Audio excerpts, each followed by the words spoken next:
the what third class something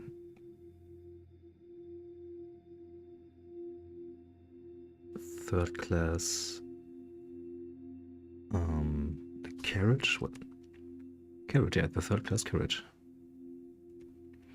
That is a portrait of Pope Julius II. That is Michelangelo. That's it.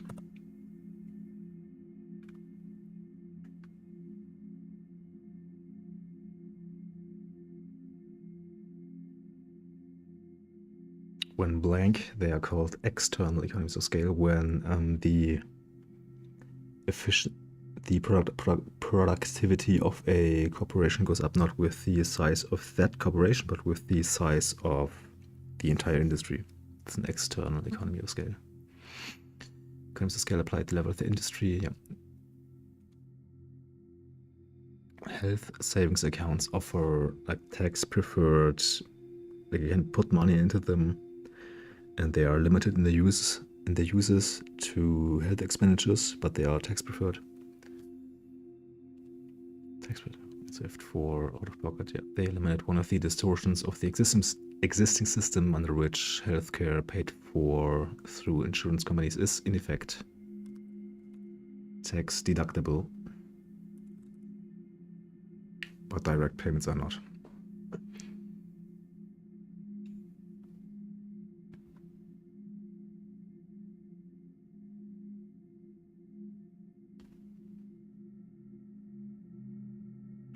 Because your the money you're using to pay for out-of-pocket medical expenses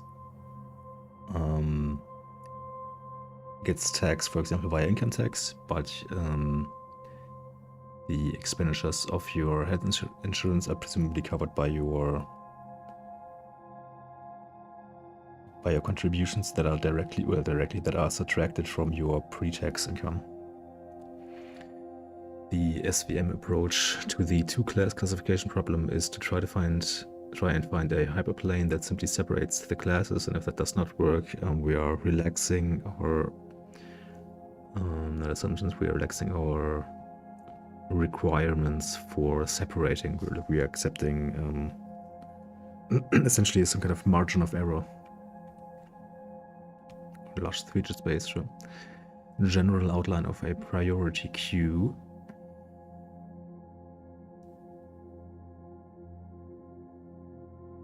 Well, it's a queue that can pop off the maximum element.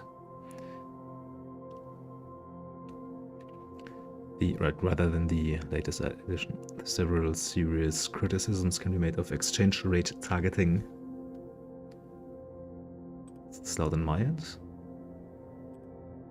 Oop. Well, this is definitely loud on everyone's end.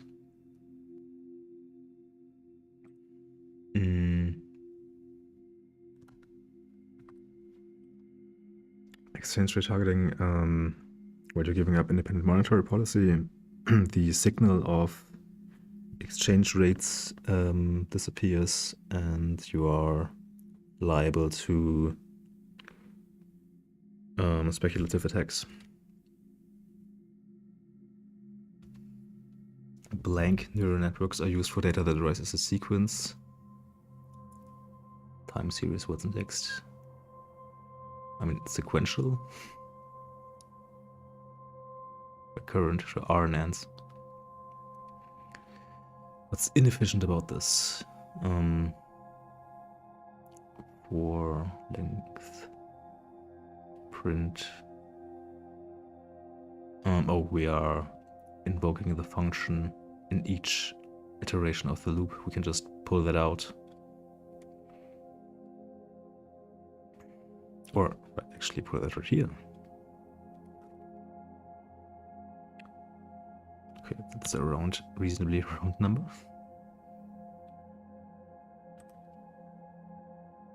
For infinitely many events, we say that they are independent if all subsets are independent, like pairwise independence, triple independence. Refinite subset, yes. Good.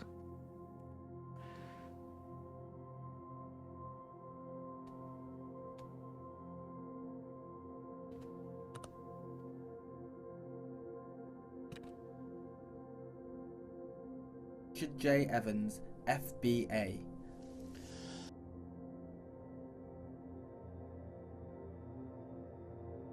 Well, good evening, ladies and gentlemen, and welcome to this fifth in a series of 6 lectures on empire. When I reach the 20th century in my look at European empires across the board from start to finish.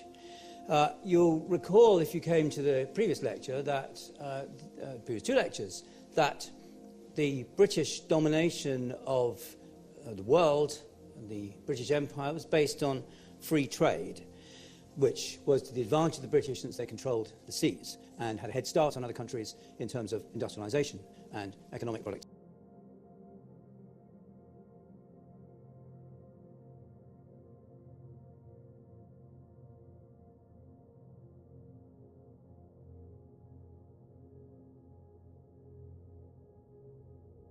This lecture looks at the impact of empire on the colonizers and the colonized. In Europe, ideologies of imperialism emerged, increasingly mingled with racism, scientific racism that is. These had a material effect on the attitudes of political elites that helped push Europe towards war. In 1914, critics of imperialism argued that colonies were crucial mainly to ensure the continued existence of capitalist economies. Economic exploitation was indeed a key part of imperial rule. In many cases, notoriously the Belgian Congo, this led to horrific acts of cruelty against indigenous people conscripted as laborers. At the same time, economic imperatives led to attempts to develop the colonies, to provide a transport infrastructure, and to train and educate indigenous elites. Productivity. But in 1879, with German Chancellor Bismarck's introduction of German import duties, the world of free trade began to disappear, come to an end. And Bismarck's introduction in terms of industrialization and economic productivity.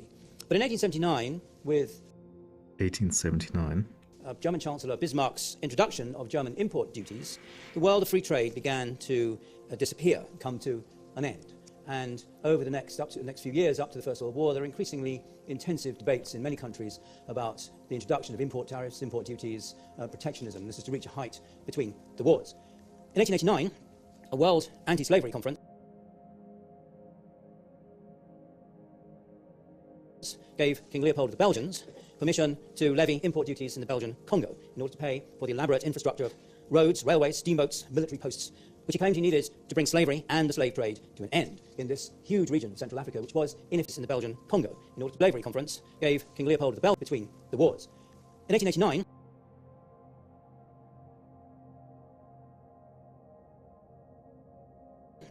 a World Anti-Slavery Conference gave King Leopold of the Belgians permission to levy import.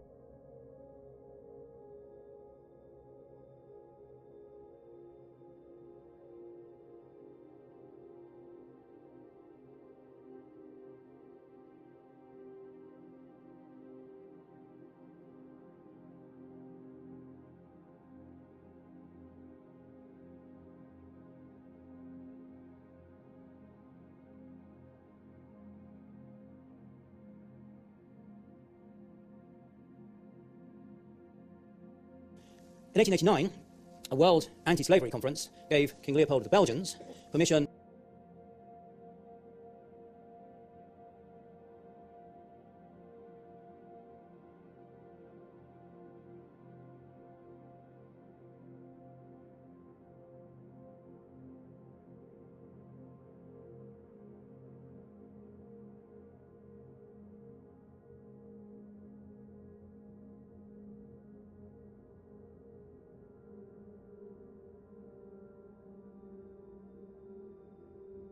to levy import duties in the Belgian Congo in order to pay for the elaborate infrastructure of roads, railways, steamboats, military posts, which he claimed he needed to bring slavery and the slave trade to an end in this huge region of Central Africa, which was, in effect, his private domain.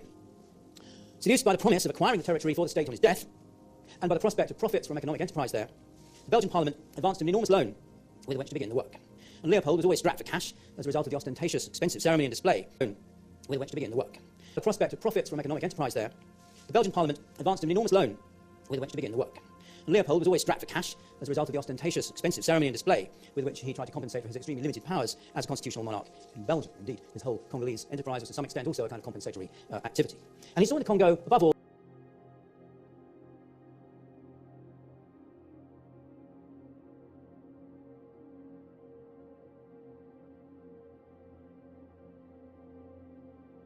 I seem to think levy is a name. Like Levi. To levy import duties in the Belgian Congo to pay for the E-level infrastructure.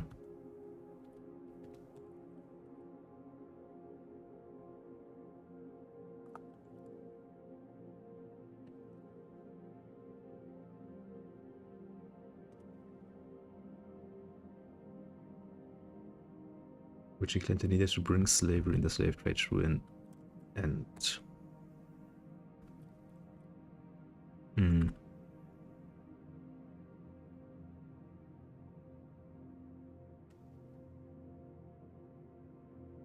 This was part of a broader trend against free trade. Leading up to World War I.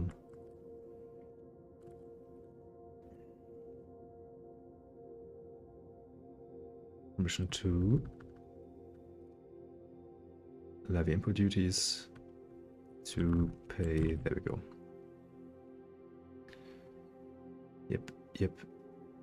Yep.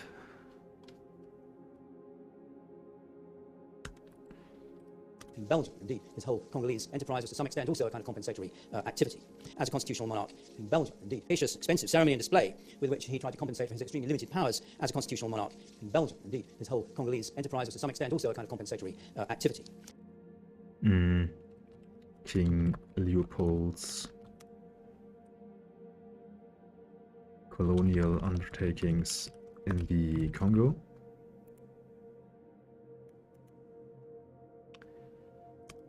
Were to some extent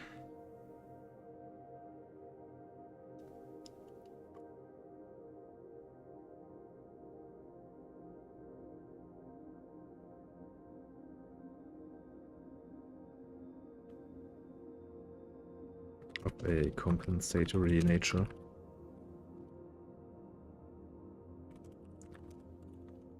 Since his real power was quite limited as a constitutional monarch. If I could get this word behind nature somehow, or to some extent of a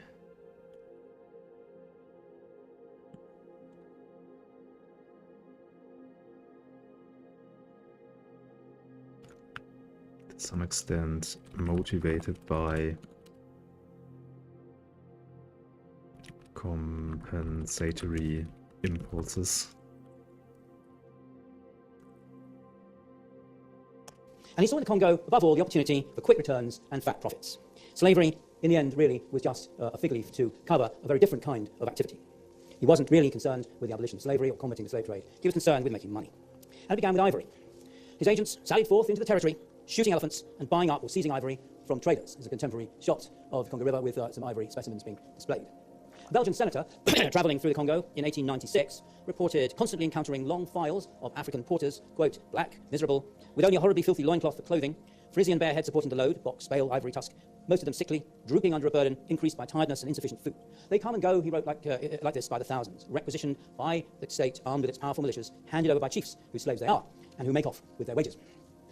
Discipline on local populations was enforced by beatings with a hippopotamus hide whip, the chicotte, seen here in a photograph from 1908. One Belgian magistrate in Leopoldville, and who make off with their wages.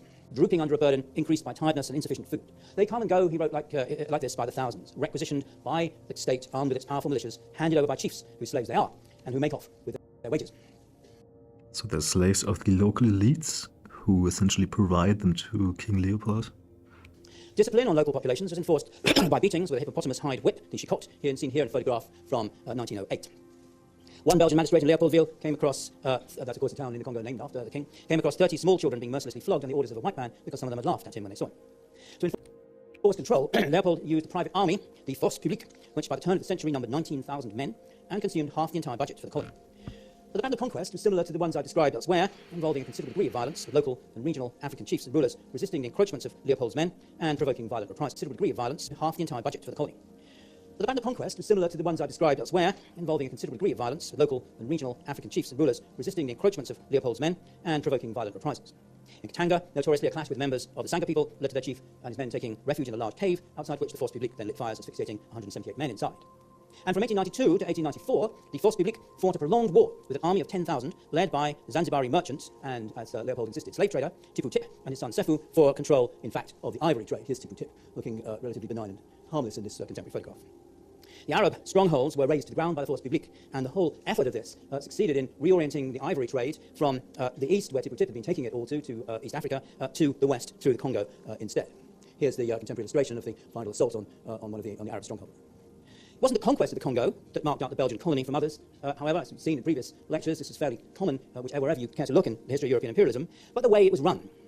A worldwide boom in rubber began simultaneously in the 1890s. It's the spread of the pneumatic tyre for, however, as we've seen in previous lectures, this is fairly common, wherever you care to look in, that marked out the Belgian colony from others. However, as we've seen on the Arab stronghold. It wasn't the conquest of the Congo, look in the history of European imperialism, but the way it was run. A worldwide boom in rubber, common, wherever you care to look in the history of European imperialism, but the way it was run. A worldwide boom in rubber began simultaneously in the 1890s. It's the spread of the pneumatic tyre for motor vehicles and for bicycles. It's hoses for gardens and other purposes. It's insulation for electrical, telephone, telegraph wires, many more things besides. It's an enormous boom in demand for rubber. And Leopold was prompted here to devote frantic efforts to harvest the wild rubber that grew in profusion in the Congo before cultivated rubber trees in Latin America and Asia reached maturity and undercut the prices he got for the wild variety. Profits for Leopold's company in Latin America and Asia reached maturity and undercut the prices he got for the wild variety. Profits for Leopold's company and other concessionaries reached more than 700% as prices multiplied 30-fold and Congo rubber earnings increased nearly 100-fold between 1890 and 1904 alone.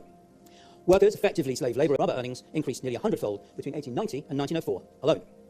Workers, effectively slave labourers, sent out into the forests to cut the rubber vines that grew often many metres up into the canopy, collecting the sap, but often hacking them to bits and destroying the plants as well. Here's a Congolese rubber worker at the turn of the last century, about 1900. This is the kind of plant that they were tapping. And because they destroyed the plants, they had to go ever deeper into the forest to find undisturbed vines. So this is difficult and dangerous work. Belgian officers forced men to undertake it by taking their families hostage till the right amount of rubber was delivered. Tens of thousands of men carried the heavy solidified sap to collecting depots under the close supervision of the Force Publique. If the quantity was under the quota, then hostages were shot, women raped and killed.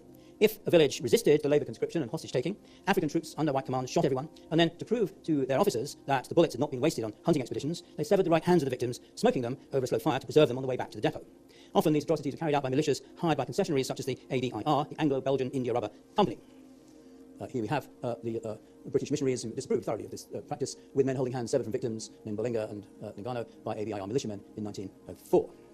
One traveller reaching a village in an area where resistance was strong counted 81 hands being smoked on a slow fire. See, he was told by one of the militiamen, see, here's our evidence. I always have to cut off the right hands of those we kill in order to show the state how many we've killed. And if the number of hands was insufficient to match the number of spent cartridges, soldiers simply cut the hands of living human beings to make up the quota. Well, these atrocities soon reached the notice of critics of colonialism in Europe and the USA. They were fed with information by the young E.D. Morel, a clerk in a shipping company trading with the Congo, who... Exacerbating brutal working conditions for the slaves in the Belgian Congo.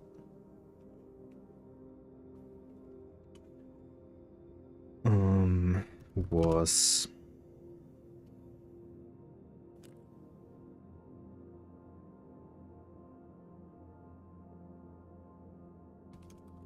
a boom in increase for rubber in the 1890s.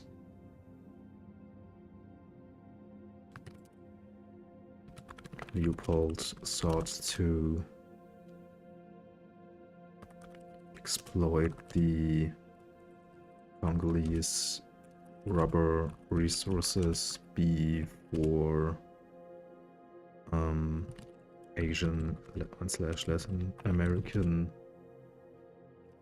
rubber trees came online, so to speak. Mm.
Well, it's not about collecting. Well, it is about collecting enough, not collecting enough rubber, or rather,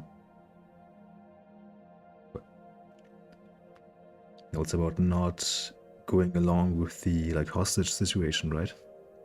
And then they're cutting their hands off to meet a quota.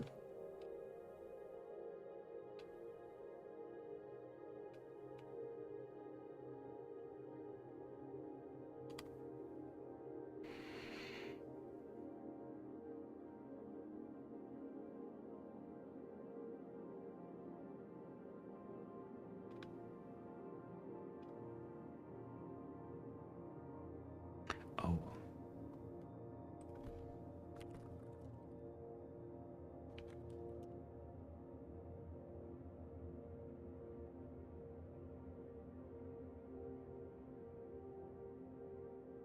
This one probably.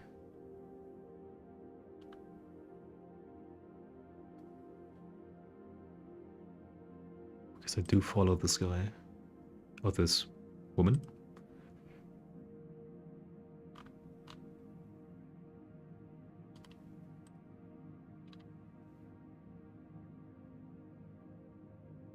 Could also be this guy.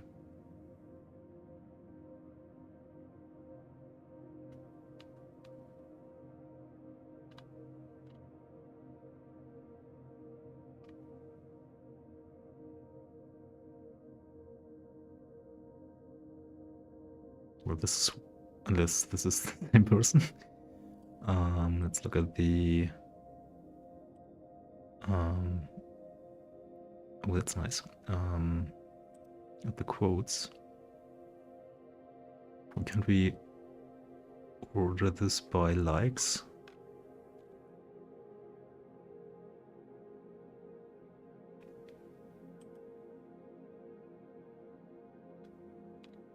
Can you just link the fucking...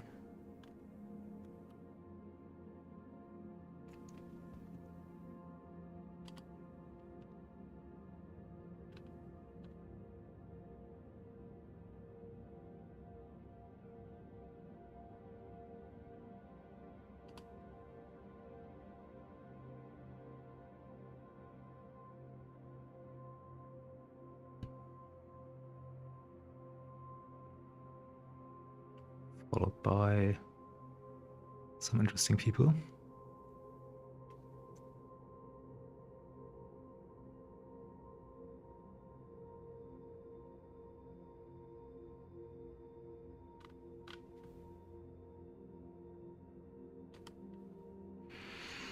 Here it is, the definitive debunking of King Leopold's ghost that we have long been waiting for.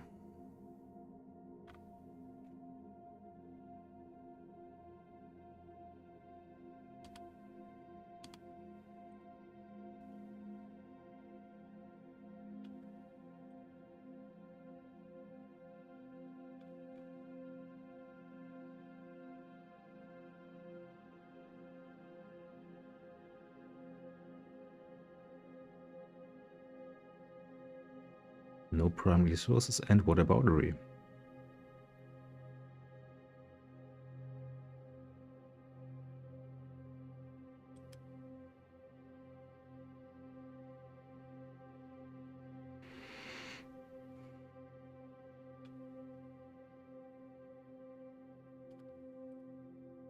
King Leopold's Ghost book, that be false. The big headline of the book: a whopper really is Hochschild's claim that the population of the Congo fell by 50% or 10 million on Leopold's watch. The EIC claims caused depopulation, mass murder. In fact, the general population of the Congo rose slightly during the EIC, État indépendant du Congo. Maybe the specifics are wrong, but didn't the atrocities in King Leopold's ruled Belgium provoke an international outcry? Well, that's discussed. Okay, so just the number of dead, like they're not decimated.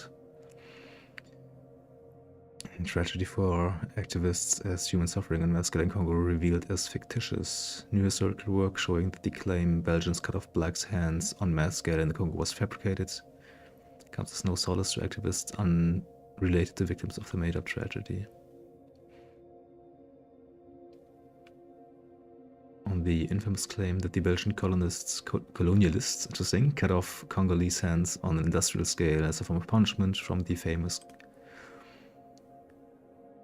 Oh god, well I should just read... which one is this?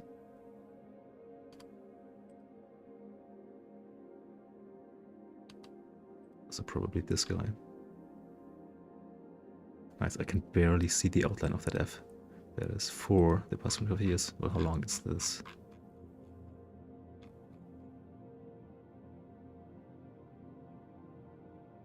Well, by Bruce Gillich, who is well, an apologist or what would we call that, revisionist regarding colonialism. Let's just skim this.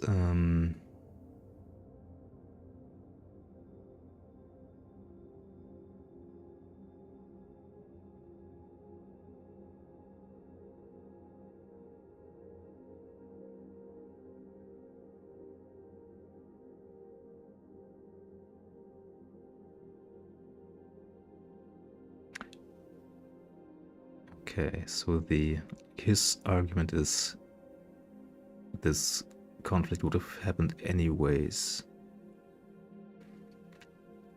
Hochschild thus takes a very limited, unintentional, unforeseen, and perhaps unavoidable problem of native-on-native conflict over rubber harvesting and blows it up into a forgotten Holocaust.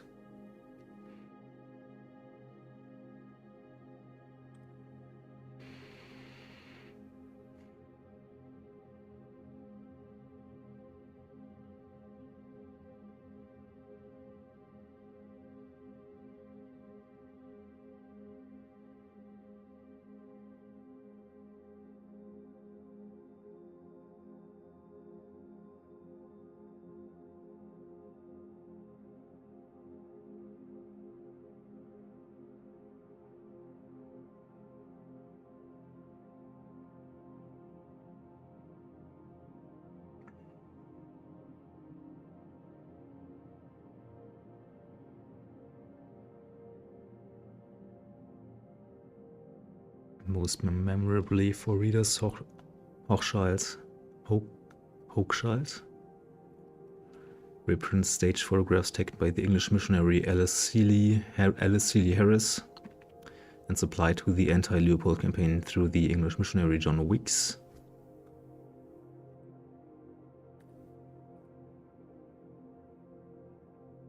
Missionaries, who knows? Actually, does he say the names?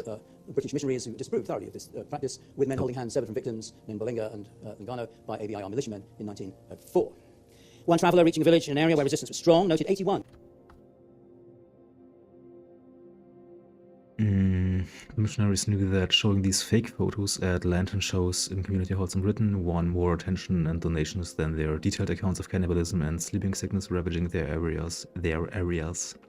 Hochschild does not tell the reader that the photographs are staged, nor does he explain that the photographs of people with severed hands were victims of gangrene, tribal vendettas, or cannibalism having nothing to do with rubber. In the most famous photo of them all, a man whom Seeley got to sit on the veranda of her mission station with a severed hand and foot before him.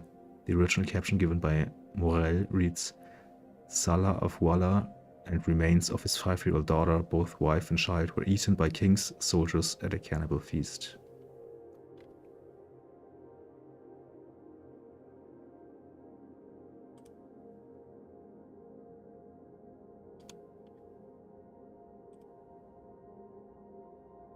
Well,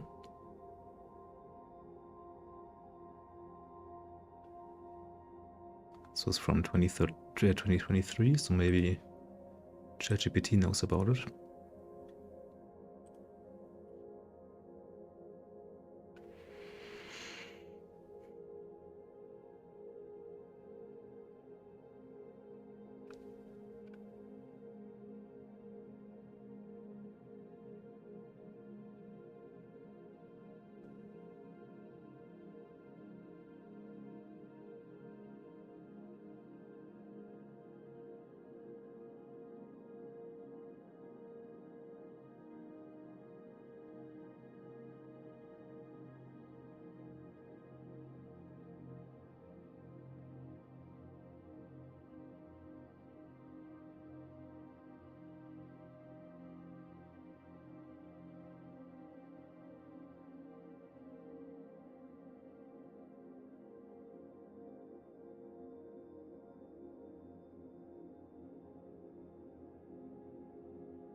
Lee, yeah. Criticizes the book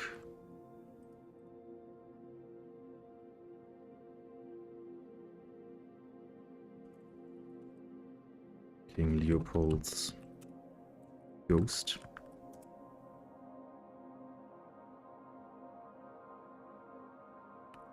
As misleadingly overstating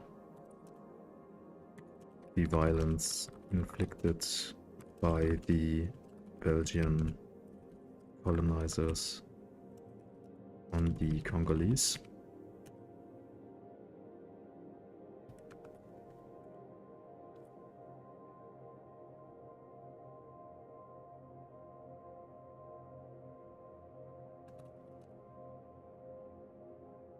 What are his criticisms? Criticisms.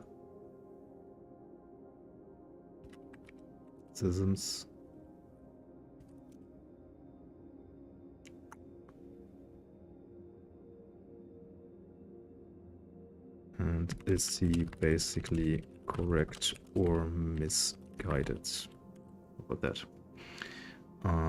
Maybe there's something to think about.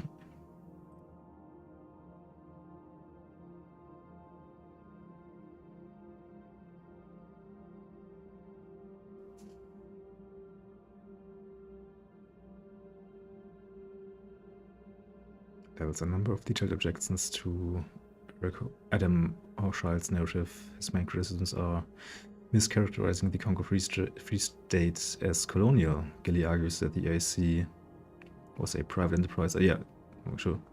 Leopold II, not as a Belgian state colony, that's true, and that Hochschild repeatedly ignores this administrative distinction.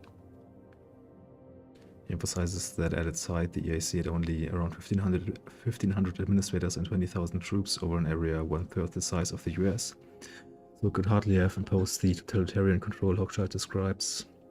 Overstating and decontextualizing violence according to Gilly, Hochschild inflates both the scope, treating brutality in a small concession zone as representative of the whole territory, and the causation, casting all rubber quota abuses as directly ordered by Leopold. He contends that many cited atrocities, chopping of hands, occurred in the context of intermittent military engagements, often against slavers or rebel bands, and that Hochschild selectively quotes officers like some guy to make punitive actions seem senseless rather than defensive. Tripping sources and moral analogies, Gilly faults Hochschild for repetitive Holocaust comparisons, invoking Auschwitz, while glossing over Leopold's campaigns against the Arab slave trade, which contemporaries saw as the region's gravest scourge. He also accuses Hochschild of misreading Heart of Darkness, insisting Konrad's Kurz is a critique of pre-colonial horrors, not European rule. Historiographical consensus holds that Leopold's regime in the Congo inflicted massive violence, forced labor, and population collapse. Estimates of the death toll range up to 10 million people, which most scholars consider plausible or even conservative. King Leopold's ghost is widely assigned in university courses and has been praised by colonial history specialists for its narrative rigor. Criticisms have focused on its moral framing and on the upper bound of its demographic estimates. Gilly himself is regarded in academic circles as a partisan apologist for colonialism. His prior publication of The Case for Colonialism prompted mass resignations from Third World Quarterly's editorial board and was retracted for failing scholarly standards. Gilly's piece raises some valid points about administrative nuance and the need for careful contextualization of individual incidents. However, his broader attempt to recast Leopold's Congo as a largely benign enterprise ignores the preponderance of primary source testimony and demographic analysis.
hinges on a very narrow set of demographic readings, chiefly Jan Vanzena's revisionist work on the Kuba, and a handful of minimalist scholars who argue that in the absence of a reliable 1885 census, full territory estimates of mass mortality are simply guesswork. The very first population count in the Belgian Congo wasn't until 1924. Before that, every figure for 1885 or 1900 is an extrapolation from missionary baptismal records, trading post registers, or oral genealogies, data that cover only pockets of the territory and whose margins of error run into the millions. Louis and Stengers in 1957, that's quite old, dismissed both E.D. Morel's 20 million pre-Leopold estimate and Hochschild's 10 million deaths as figments of the imagination, precisely because of this scarce data scarcity. Vanzena's Kuba exception.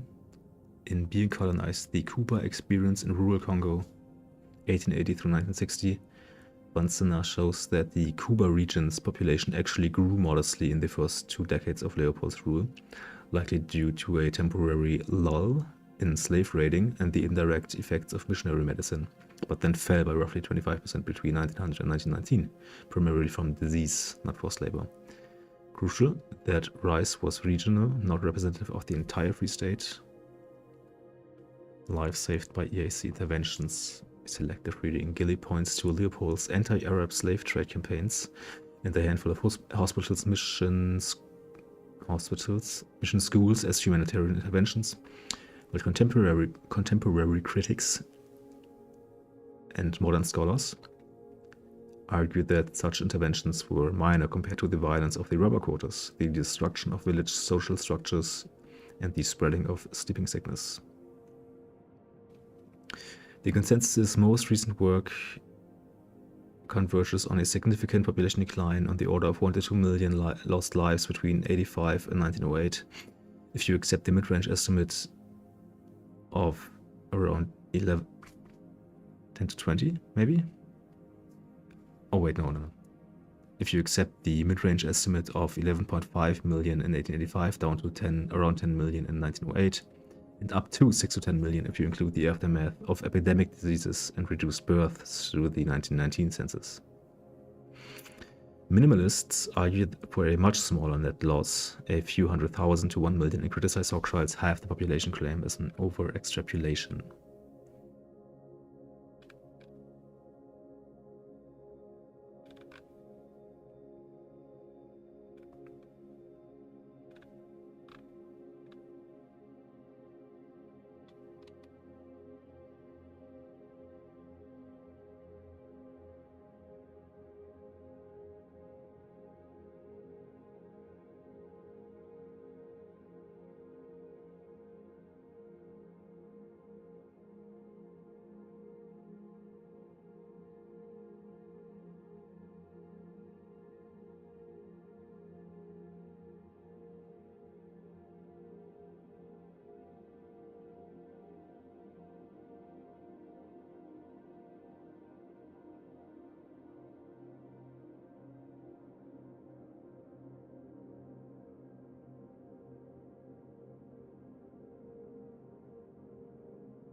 Right, so he's asking specifically about that article.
Hmm.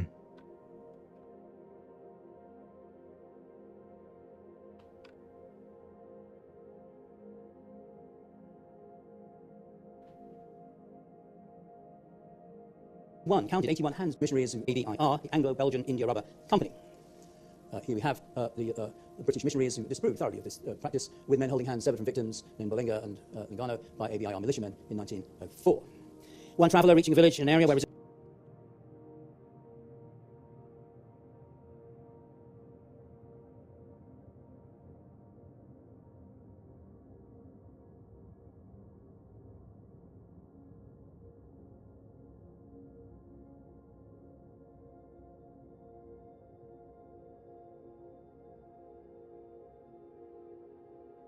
About this specific claim about some of the photos showing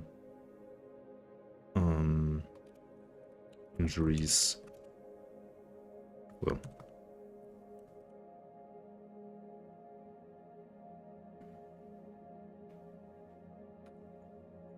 showing injuries that had nothing to do with rubber production.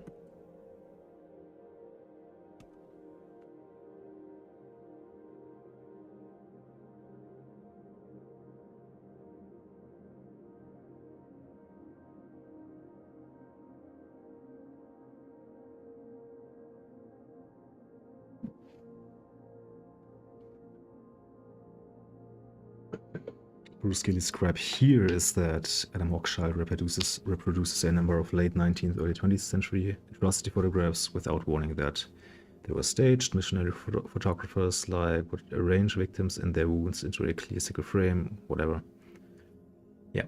Not all amputations were rubber quarter punishments. A significant subset of severed hand photos actually documents other forms of violence or medical amputations.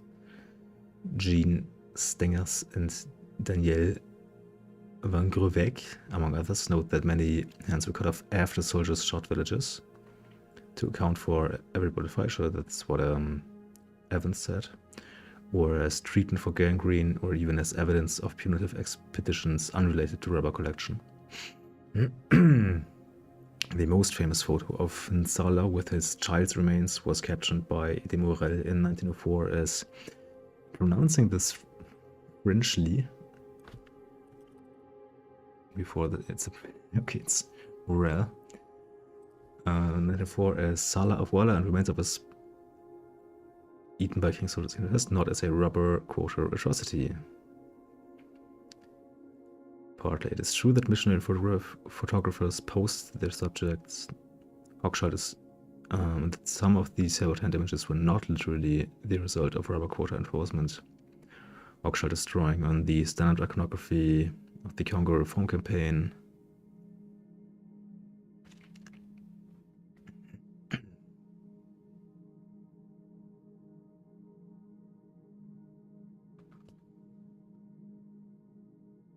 where resistance was strong, counted 81 hands being smoked on a slope fire. See, he was told by one of the militiamen, see, here's our evidence. I always have to tell you, African troops under white command shot everyone, and then to prove to their officers that the bullets had not been wasted on hunting expeditions, they severed the right hands of the victims, smoking them over a slope fire to preserve them. If tens of thousands of men carried the heavy solidified sack, the collecting depots under the close supervision of the force publique.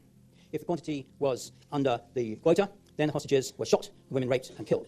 If a village resisted the labour conscription and hostage-taking, African troops under white command shot everyone, and then to prove to their officers that the bullets had not been wasted on hunting expeditions, they severed the right hands of the victims, smoking them over a slow fire to preserve them on the way back to the depot.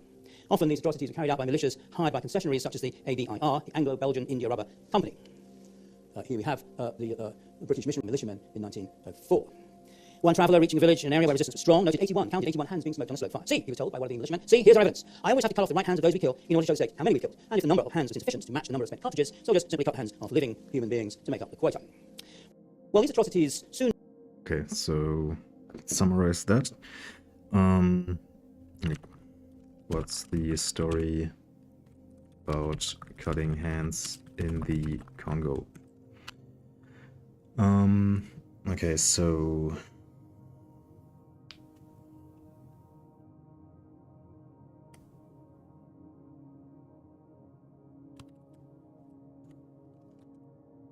It's about proving fired bullet.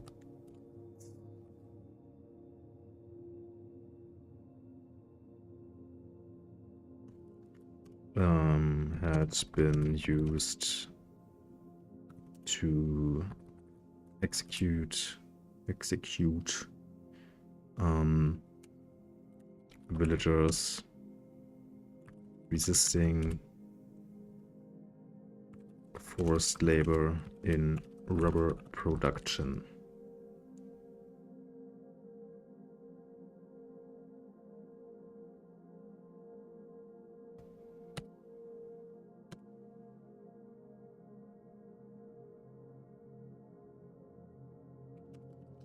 In particular, cutting off hands was not the punishment for insufficient, for not meeting rubber quotas.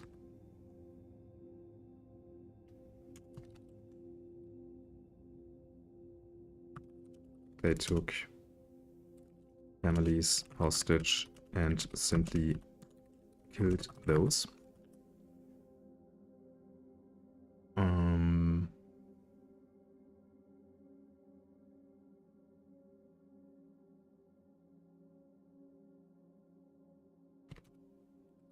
The hands of living people were cut off to meet, well, to match bullets to hands. If they did not match for some reason. Can probably get another card out of this.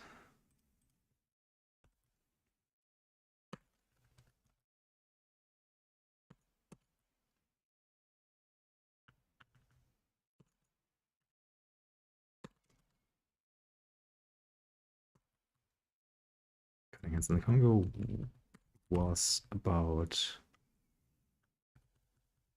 in particular, cutting off hands was not.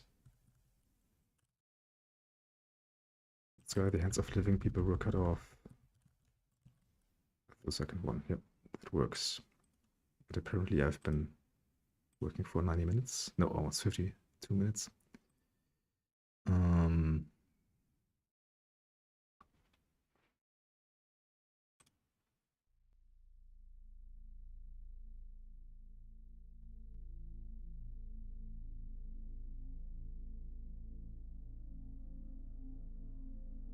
Soon reached the notice of critics of colonialism in Europe and the USA. They were fed with information by the young E.D. One sec.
E.D. Morel, a clerk in a shipping company trading with the Congo, who had made contacts with missionaries in the area who were horrified by Leopold's cruelties. And Morel subsequently became a leading pacifist before and during the First World War. All these details were corroborated and added to by Roger Casement, a British consul in the Congo at the time. And as these men publicised the horrors, the cause was taken up by the writers Mark Twain and indeed by Sir Arthur Conan Doyle, taking a break from writing Sherlock Holmes stories and involving himself in contemporary politics. It could almost be a Sherlock Holmes story, actually, if you look at the cover illustration, but in fact it's a serious indictment of Leopold and his crimes. A vigorous defence of Leopold's allegedly humanitarian rule by his friends and allies was met with a cascade of facts and figures, stories and reports proving the contrary case. Shootings and deaths from exhaustion and maltreatment among the workers caused tens of thousands of deaths, above all among Congolese men. But far worse in statistical terms, at least, was the fact that the rapid growth of trading activities in rubber and ivory from the mid-1890s, penetrating further into the interior, back and forth, carried diseases from the coast such as smallpox and sleeping sickness to areas from which they'd previously been absent. Populations weakened by hunger and overwork succumbed in large numbers. Diseases from the coast such as smallpox and trading activities in rubber and ivory from the mid-1890s, penetrating further into the interior, back and forth, carried diseases from the coast such as smallpox and sleeping sickness to areas from which they'd previously been absent. Populations weakened by hunger and overwork succumbed in large numbers. And the birth rate plummeted as women refused to have children, and men were taken away to work in the rubber forest, or on the 241-mile railway Leopold had built to transport his booty.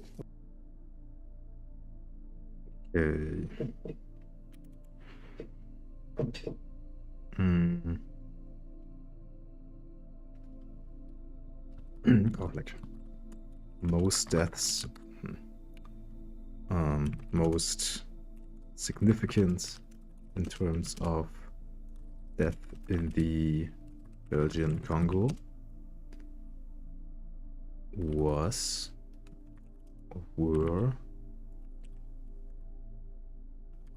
illnesses carried by the new trade from the coast to the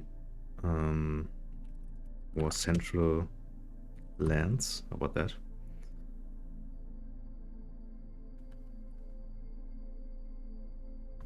Where they hadn't been before, wreaking havoc like that. Wreaking havoc? Yes. This is smallpox, sleeping sickness.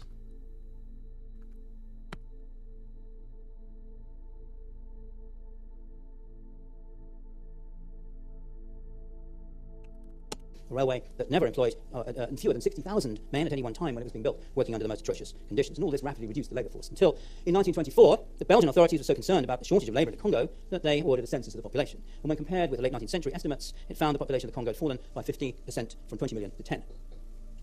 Now, the outrage aroused by the Congo atrocities across the world reflected, I think, among other things, the skillful publicity of the outcry raised by Leopold's critics. Here we've got two contemporary cartoons. There's Leopold on the left, counting his cash, and the top left illustration of the cruelty with which he was said to obtain it.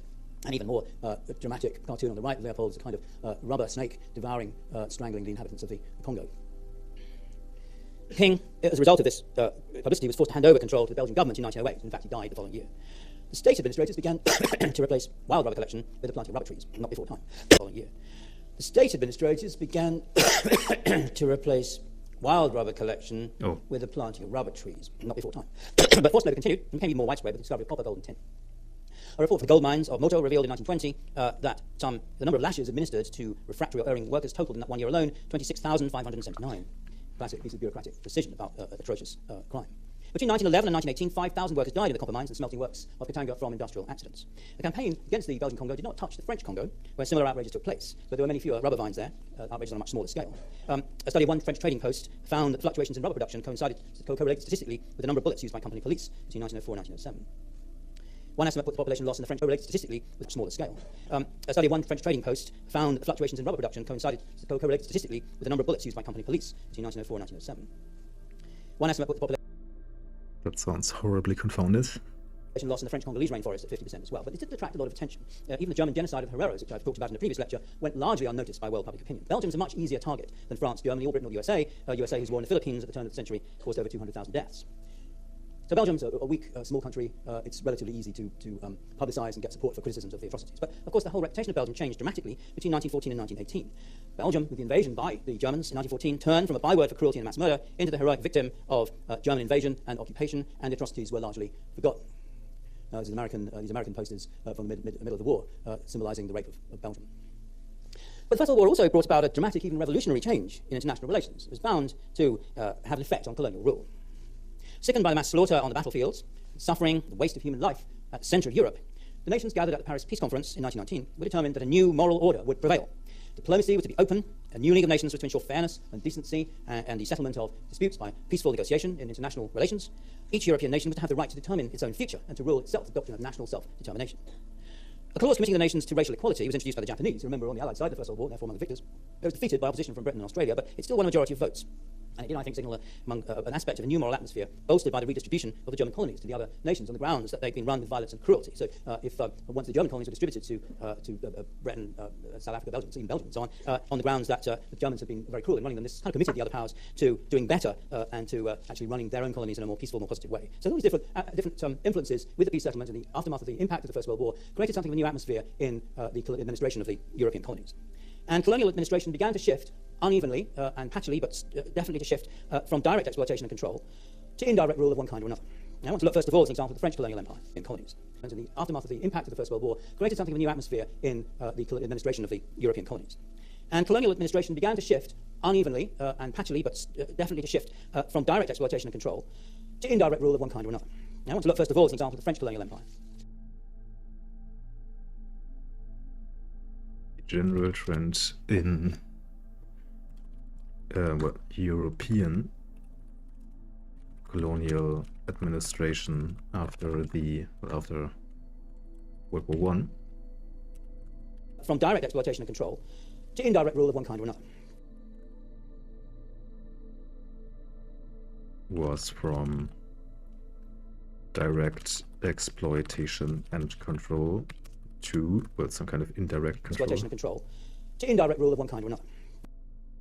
To some kind of indirect rule.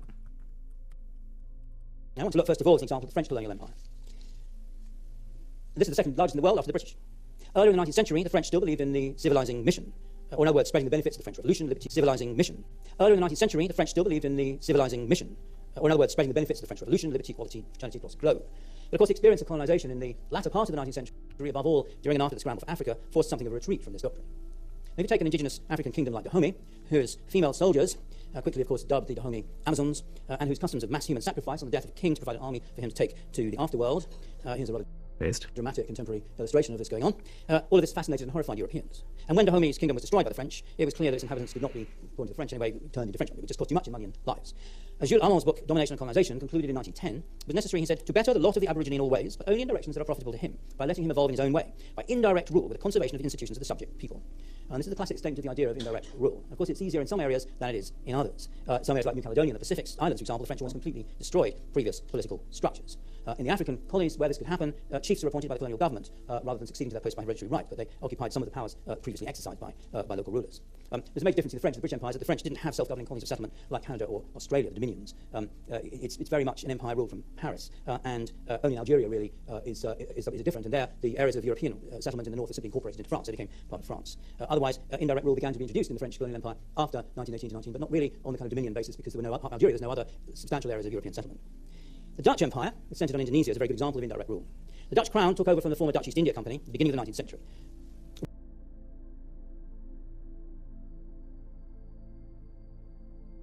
Earlier than... From the former Dutch East India Company at the beginning of the 19th century. That's earlier than Britain. Empire, centred on Indonesia, is a very good example of indirect rule. The Dutch crown took over from the former Dutch East India Company at the beginning of the 19th century.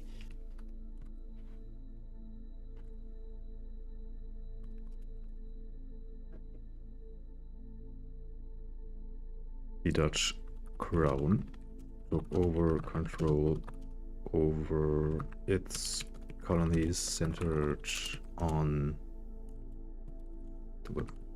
Indonesia from the Dutch East India Company, from what Howard their East India Company in the early 19th century.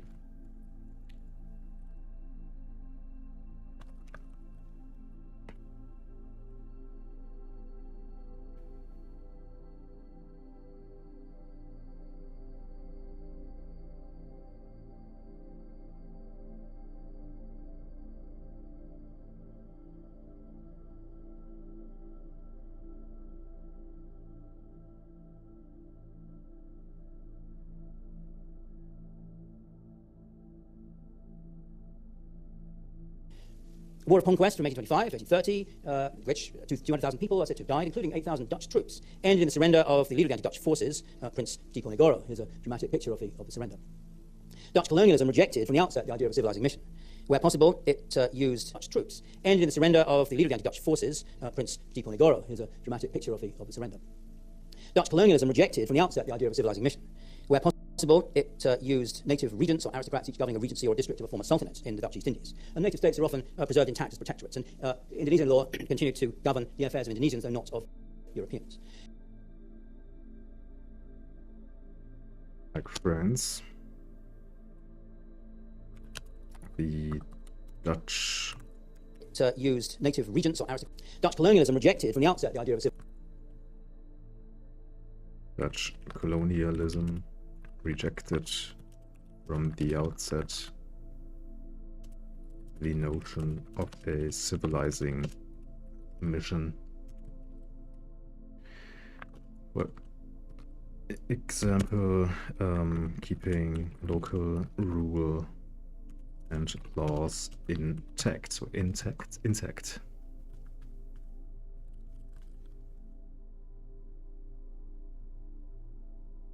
Of a civilizing mission. And native states are often preserved intact as protectorates, and Indonesian law continued to govern the affairs of Indonesians, though not of Europeans. Indonesians under control of the Governor-General, answering to colonial ministry in Holland, staffed by specialists, is not part of the mainstream political system. And so through the 19th century, the Governor-General, in effect, held the reins of power. But from 1916, he shared it with the Legislative Assembly in the colony, whose members he nominated, and by 1929, there were indirect elections, with the electorate characteristically divided up into different racial groups and different rights. It only had advisory functions, clearly gaining influence. This all reflected economic developments in the Dutch East Indies. Land seizures are relatively restricted in the Dutch East Indies, but the so-called culture system, under which villages and plantations had to deliver fixed and often excessive quotas of produce like coffee, tea, tobacco, rubber, or here, cocoa, and devote 20% of their land producing these cash crops to the government rather than food for themselves. This system in the mid-19th century led to and devote 20% of their land producing these cash crops to the government rather than food for themselves. This system in the mid-19th century led to widespread malnutrition, and after protests from Dutch liberals, it was brought to an end as early as 1870. The system made the colonizers and Indonesian traders rich and the colony profitable. And this indeed is one factor which impelled the neighbor of the Dutch in Europe, Leopold II of Belgians, that empire could mean money and profits. This culture system also produced its legacy also produced an Indonesian elite, increasingly taken into partnership by the Dutch, who allowed Indonesians entry into civil service and education, though in separate schools. And by the 1920s, indirect rule here had become linked to colonial schemes of improvement, with roads and railways being built, strong state investment in a modern economic infrastructure. So here's increasingly taken into partnership by the Dutch, who allowed Indonesians entry into civil service and education, though in separate schools. And by the 1920s, indirect rule here had become linked to colonial schemes of improvement, with roads and railways being built, strong state investment in a modern economic infrastructure. So here's one model of colonial rule that, at least after 1870, avoided the worst excesses of economic exploitation. Well, indirect rule was a strategy mainly adopted by the Russian Empire in Central Asia.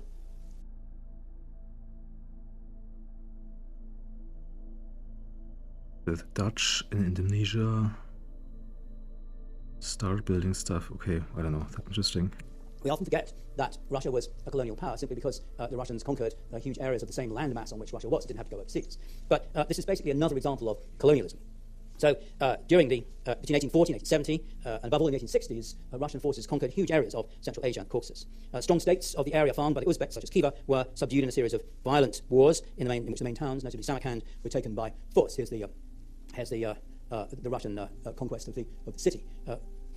These states, because these were stable areas based on agriculture with strong state structures, and they were retained as protectorates in the form of indirect rule, whereas the nomadic Kazakhs, Kyrgyz, and Turkomans had no real central administration, were run directly by governors general responsible to the Tsar. And conveniently, the village commune self-administration, which villages ran themselves, as it were, was prevalent in European Russia after the emancipation of the serfs in 1861, could be extended where appropriate further east. The Tsar abolished feudal land tenure, creating large numbers of free peasants in areas like Turkmenistan. And other aspects of Russian society, products of the reform era of Tsar Alexander II, like the education system, were, however, not extended to the conquered populations. In 1912, in one district of Turkmenistan, where there was a survey done, 95% of Russian children attended primary schools, but only 2% of non-Russians. This, I think, also reflected a huge wave of immigration. One thinks of migration in the 19th century as being mainly Irish and Europeans, British and Italians migrating to South America, North America, South Africa, Canada, and so on. But there's also a very large-scale migration going on eastwards from European Russia into the newly conquered territories. From the 1880s, above all. These areas are divided into two administrative regions in Central Asia. Turkmenistan, which has a Russian population of 6%, and the steppe, which is about 40%. And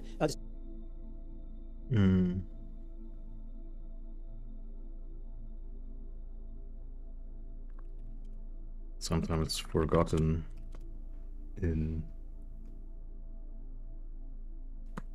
European colonialism is Russia's colonialism, since it does not literally happen overseas.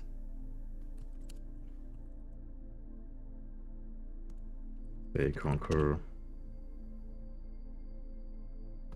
states in Central Asia.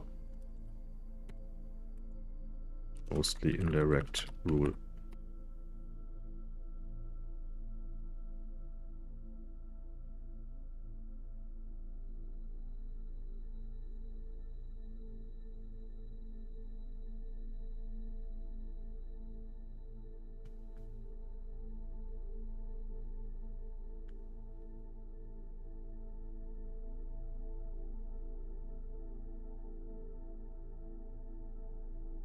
Following the discovery of oil in Azerbaijan in the 1870s, and oil, of course, becomes with increasing mechanized transport more and more important, Russian influence is unstoppable. Inequalities in the region grew, though the prosperous elite who made money from the oil all began to include Azeris as well as immigrants. And what united all of these areas, and I think entitles us to regard them as Russian colonies, is the fact they're non-European, they're conquered in the 18th and 19th centuries. What united all of these areas, and I think entitles us to regard them as Russian colonies, is the fact they're non-European, they're conquered in the 18th and 19th centuries. They contained an overwhelmingly Muslim, or in Siberia, non-Christian native population. And the Russians treated indigenous peoples as inferior to the administrators and settlers who came from European Russia.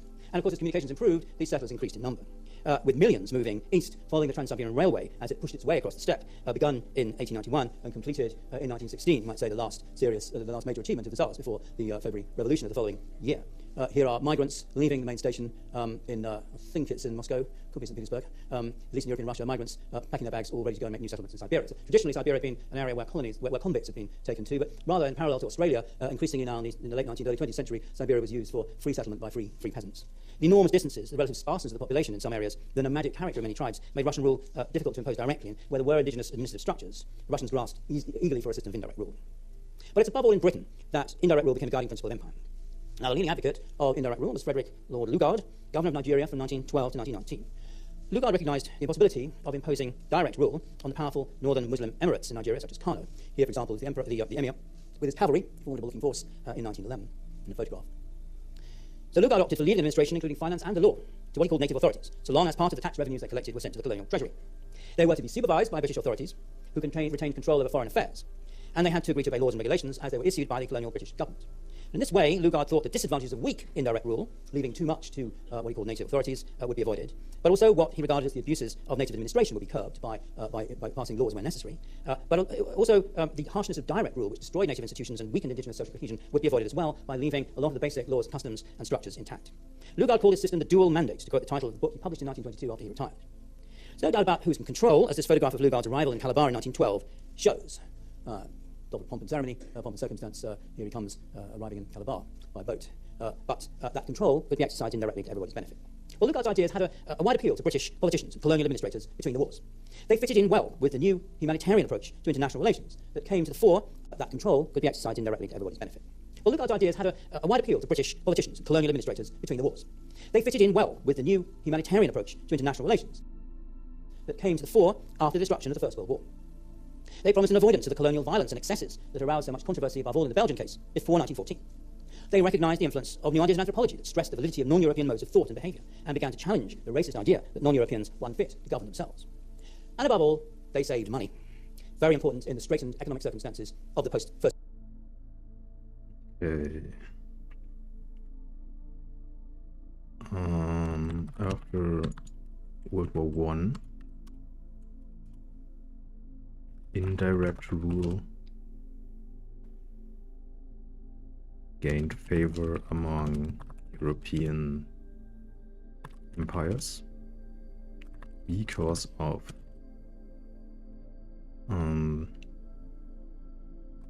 both humanitarian and economic concerns. It was cheaper and was believed to avoid the violent excesses, the excesses of violence, avoid the excessive violence that had occurred under direct rule. Previously,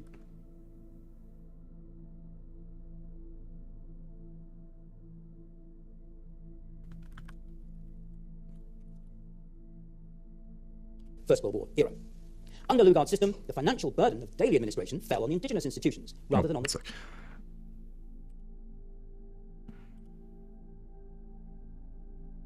At least in the British Empire, these concerns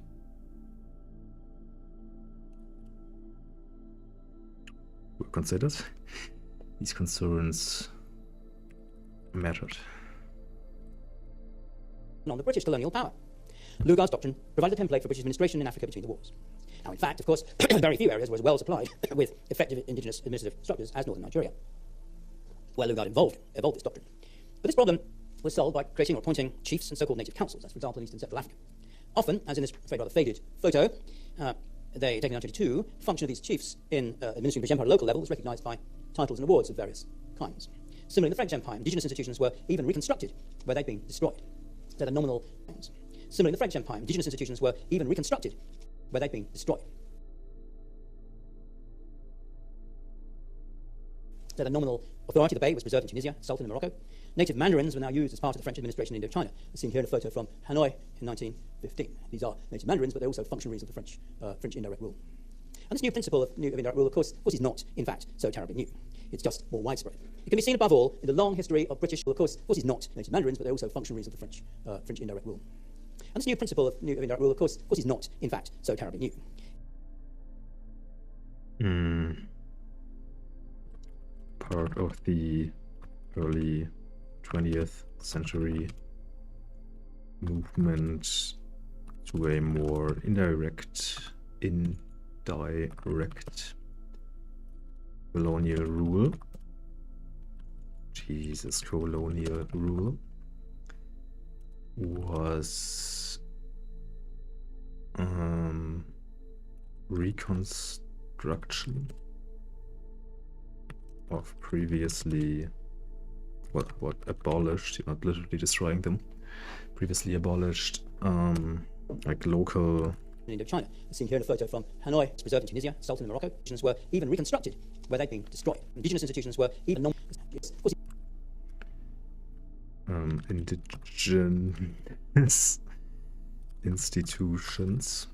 Let's see. Indigenos.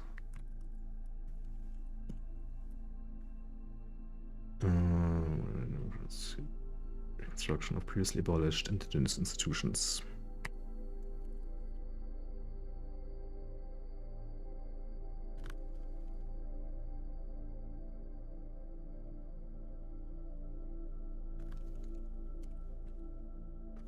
Political institutions. Is not, in fact, so terribly new. It's just more widespread. It can be seen above all in the long history of British control over India. On the face of it, this was perhaps less than obvious. India is different to all the other colonies in the British Empire. In fact, there's no other colony like India in any European empire. It's very big. Population is already about 200 million in the 1860s. And it had previously been ruled by another great power, the Mughal Empire, which in some respects provided a ready-made infrastructure of rule to which the British claimed to be the successor. It's justifying Disraeli's proclamation of Queen Victoria as Empress of India. India was not suitable for mass emigration and settlement like Canada or, to some extent, South Africa.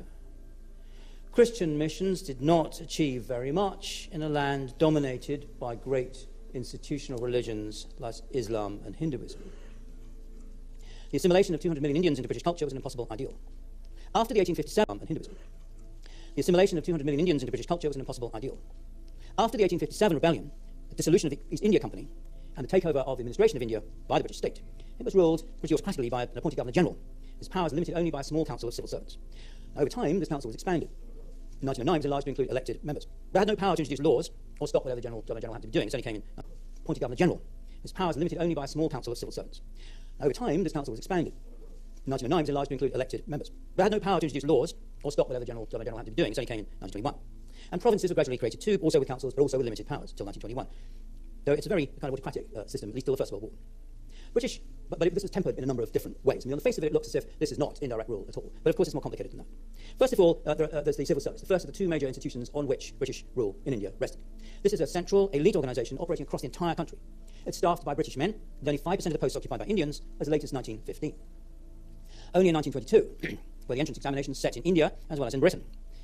So if you wanted to enter the Indian civil service in your India, you had to travel all the way to Britain to sit the exams until then. By 1935, as a result of this change, a third of the service was staffed by Indians.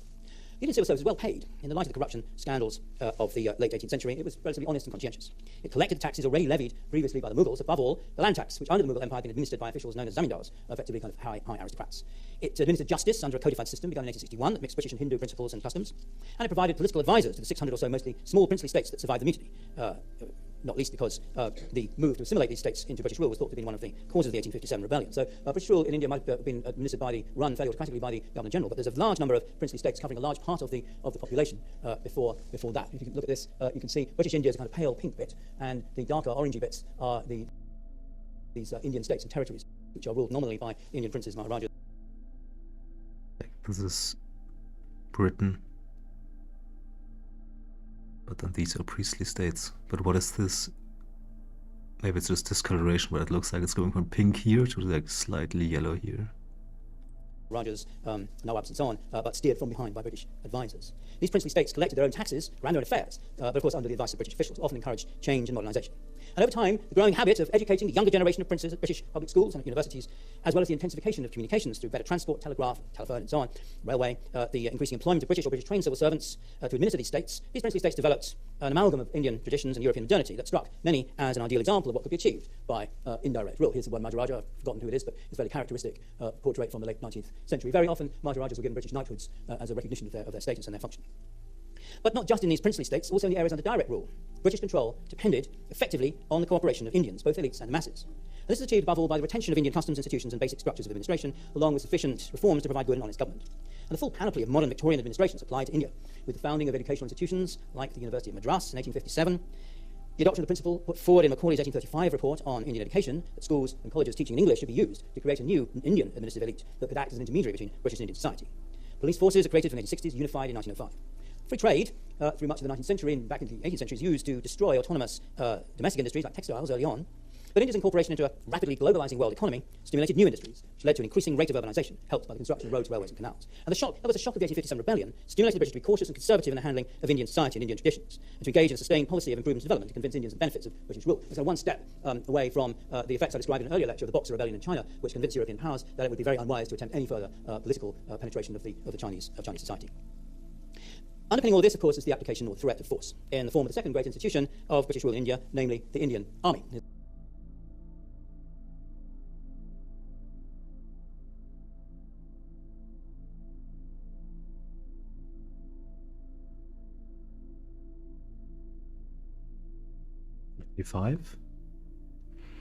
In 25, the British Civil Service exams were open to Indians. Well, but here it says still held in London.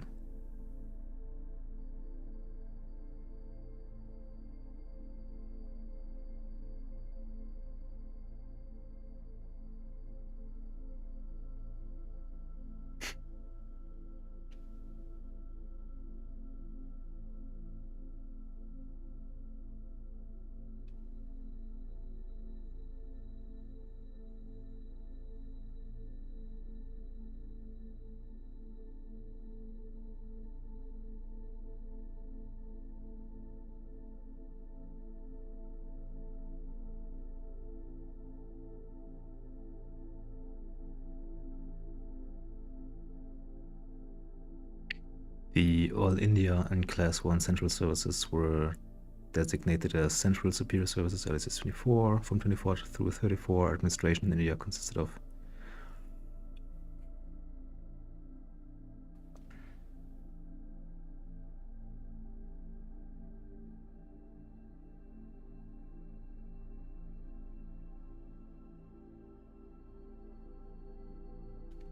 In 22, Indian candidates were permitted to sit for the ICS examination in Delhi.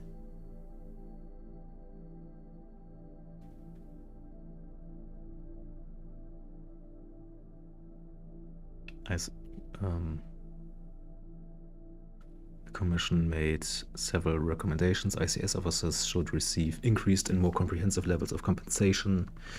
Future batches of ICS officers should be composed of 40% Europeans and 40% Indians, with the remaining 20% of appointments to be filled by direct promotion of Indians from the provincial civil services. And the examinations in Delhi and London were to produce an equal number of ICS probationers.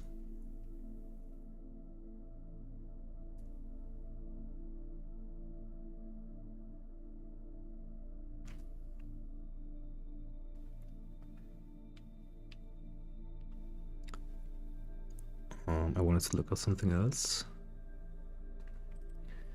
Oh, right.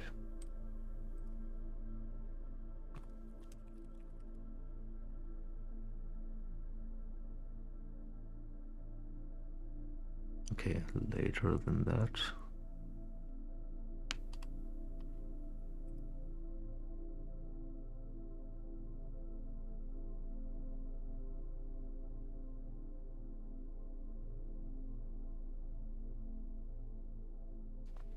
Before the First World War, 95% of ICS officers were Europeans. After the war, the British government faced growing difficulties in recruiting British candidates, with fewer young British men interested in joining, mainly due to the decreased level of compensation. The government resorted to direct appointments.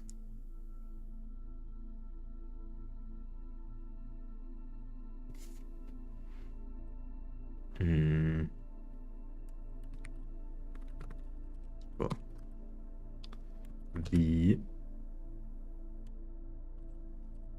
civil service administrating India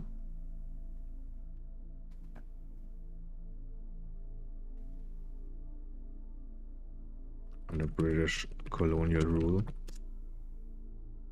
was opened up, well, was substantially, because apparently there were non-Europeans before.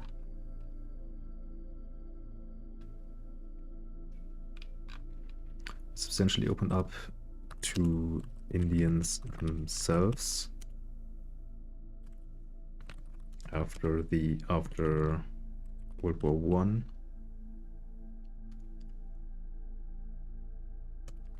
And especially after 1922, when the exam could be taken in Delhi rather than London. Delhi? Where's the H? Delhi.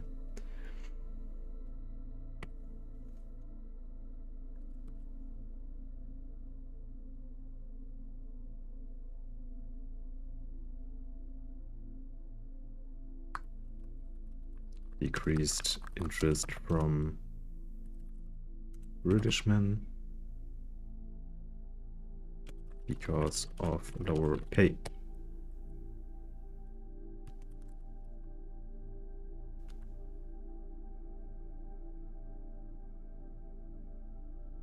There's some Indian cavalry going forth on an expedition. Strategically, the Indian Army supplied what Britain, the world's largest sea power, so signally lacked, namely a really large regular land force. The British regular army numbered about 250,000 men that had to defend and garrison colonies all over the world. The Indian Army numbered more than 200,000 men after the changes introduced following the 1857 rebellion. It could be quickly expanded by calling up reserves. It was paid for by taxes levied in India, and indeed consumed around a third of all Indian tax revenues. In the key area of the rebellion, Bengal, the proportion of European to Indian troops in the army was fixed at 1 to 1. The Indian Army had a really large regular land force. The Indian Army supplied what Britain, the world's largest sea power, so signally lacked, namely a really large regular land force. The British regular army numbered about 250,000 men that had to defend and garrison colonies all over the world. The Indian Army numbered more than 200,000 men after the changes introduced following the 1857 rebellion. It could be quickly expanded by calling up reserves. It was paid for by taxes levied in India, and indeed consumed around a third of all Indian tax revenues. In the key area of the rebellion, Bengal, the proportion of European to Indian troops in the army was fixed at 1 to 1. In Madras and Bombay, 1 to 2, and altogether 73,000 British and 154,000 Indian troops in the charge of British senior officers in 1885. British army regiments served in Indian rotation, with sepoy, that's Indian regiments, remaining separate. Recruits are taken from so-called martial areas, like the Northwest Frontier and Nepal and Punjab, areas in fact which had largely stayed loyal in 1857, as well as from the poorest and most illiterate social groups who were seen as less likely to get ideas about rebellion and revolt. The Indian Army is an asset not just in ruling the subcontinent, but also in establishing British supremacy in South and Southeast Asia more generally, and in providing backing for the British acquisition of colonies in East Africa and the scramble for Africa. And above all, in the First World War, where 800,000 Indian troops fought in the front line, with nearly 50,000 killed or missing in action. Here's an Indian platoon putting on their gas masks, ready for the fray. The main non-economic benefit of India to the British Empire, I guess maybe capital E Empire, whatever. The main non-economic benefit of India was that it provided a large land army, while Britain was specialized in their navy.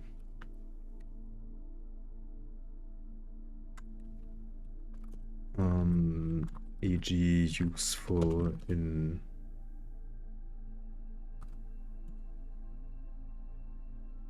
backing up violence. Colonies in East Africa and the scramble for Africa. British supremacy in South and Southeast Asia more generally, and in providing backing for the British acquisition of colonies in East Africa and the scramble for Africa. And above all, in the First World War, where 800,000 Indian troops fought in the front line, with nearly 50,000 killed or missing in action. Here's an Indian platoon putting on their gas masks, ready for the fray. But British rule in India brought problems too, of course. The intensive land taxes levied by the Raj, who collected with considerably greater efficiency than their equivalents had been under the Mughals, caused some changes in land use and turned bad harvests into famines, with 2 million dying of starvation in northern India in 1860 to 61, 6 million across India in the 1870s, and another 5 million when the monsoon failed in 1896 to 97. Here's a contemporary drawing of Indians queuing at a food station during the famine of 1896 to 7. And the situation was made worse in that one by an outbreak of plague. Communications were still not good enough for effective relief operations to be mounted, although the organisation of relief was also very rudimentary. As late as 1921, only 3% of Indians had any formal education, making disease prevention difficult. Reading and writing are the prerogative of only a small elite. It's only from the 1890s, too, that the germ theory of disease began to influence British public health authorities in developing more effective writing are the prerogative of only a small elite. It's only from the as late as 1921, only 3% of Indians had any formal education, making disease prevention difficult. Reading and writing are the prerogative of only a small elite. It's only from the 1890s, too, that the germ theory of Indians had any formal education, making disease prevention difficult. Reading and writing are the prerogative of only a small elite. It's only from the 1890s, too, that the germ theory of disease began to influence British public health authorities in developing more effective disease prevention and control. India is also the major reservoir of indentured labour. Maybe that's also interesting. The germ theory of disease began to effectively influence at least British public policy from the 1890s forward. And modern quasi-slavery, where workers paid but are tied to contracts that deprive them of their freedom and rights. 60,000 South Asians, mostly Indians, were sent to Fiji to work between 1879 and 1920.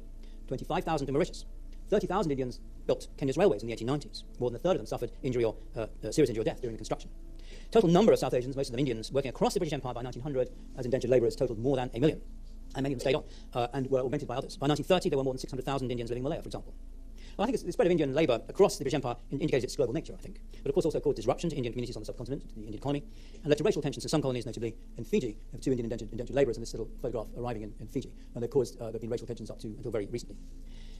And then also, another problem, in India itself, the British tended to favour Hindus over Muslims, and educational administrative policies began to solidify rival Hindu and Muslim elites, jostling for position within the Raj, with terrible consequences in the mid-20th century. Still, in India, and increasingly after 1918 and other parts of the British Empire, modernisation was seen as the best means of bringing stability and order to colonial societies. Conquest was followed in parts of the British Empire. Modernisation was seen as the best means of bringing stability and order to colonial societies. Conquest was followed in the end by development. This could be complicated. It could have take all kinds of different paths. Just to illustrate this, I want to turn to the example of Burma. Now, the Kingdom of Upper Burma, fear of growing French power in Indochina, and the possible advantage this would give the French in building commercial relations. Myanmar, okay. of China, prompted serious British concern when the death of the King of Upper Burma in 1878 sparked a struggle for succession, in the course of which the majority of his 110 children were brutally slaughtered by being strangled and then trampled by elephants. It was taboo to spill royal blood, so they couldn't actually be knifed. The victor, King Tibor, he is looking suitably fierce and martial with a sword in his hand, was not disposed to yield to the British. But interestingly, it wasn't actually this is the excuse used for the invasion, but it wasn't really disapproval of this violence. It was rather the concern that he now began to open negotiations with the French, who agreed to build a railway in Burma and open a bank. And this led, after a 7-year gap, to the British declaring that the country had descended into chaos and sending in 10,000 troops in 1885. The British defeated the Burmese forces and proclaimed the annexation of Upper Burma in 1886 at the end of what became known as the Third Anglo-Burmese War. Here's some of the destruction and death that it involved in this contemporary photograph. The Third Anglo-Burmese War was denounced by Liberal MPs as, quote, an act of high-handed violence, an act of flagrant folly, through which they argued the Burmese political system had been destroyed, leaving chaos behind. Guerrilla resistance proliferated, led by some of the remaining princes who survived the slaughter, and soon the British had 40,000 troops in the country, engaging in a pacification campaign, in inverted commas, that involved the frequent execution of dacoits or rebels and the burning of their villages. By 1890, peace had descended, to last up to the 1940s. This is another typical example of colonial conquest. Law and order being brought to Burma. The Burman, remarked one British civil servant in the governor's office, was a happy-go-lucky sort of chap, the Irishman of the East. He needed keeping in order like the Irish did. As another commentator declared, if riches and personal comfort, protection of property, just laws, incorruptible judges and rulers are blessings as a set-off against utopian dreams of freedom, then Jack Burman has a happy future. And what this meant in practice, however, was something very different. It's the wholesale conversion of the countryside to commercial rice production. So huge tracts of forest are felled. British farmers, firms, companies brought in thousands of indentured labourers from India to do the work. There are mass expropriations, usually through piling up debts and then calling in the debts of small farms. This, on one hand, was massively destructive of Burmese society, but on the other hand, it also meant improved communications, roads, railways, seaports, urban commercial development. The habit of British soldiers and administrators of taking Burmese women as their wives, or more usually concubines, much complained of in the 1890s, led gradually to the emergence of a new Anglo-Burmese elite that dominated the administration of the country in the interwar years. And Burma, through these massive changes in the economy, became a really major source of rice supplies for large parts of the British Empire, above all to India, where it supplied 15% of rice consumed, and East Africa. So commercial interests in the end dominated after the conquest. Here was one region where an indirect rule was initially not attempted, but Burma took a different route. But there's an imperial ideology of improvement too. And this is more general. It's summed up in 1899 in Kipling's famous poem, written in response, in fact, to the American conquest of the Philippines, when he exhorted Europeans to, quote, take up the white man's burden and send forth the best ye breed. Go bind your sons to exile to serve your captives' need. To wait in heavy harness on flooded folk and wild, your new court, sullen peoples, half devil and half child. Take up the white man's burden, the savage wars of peace.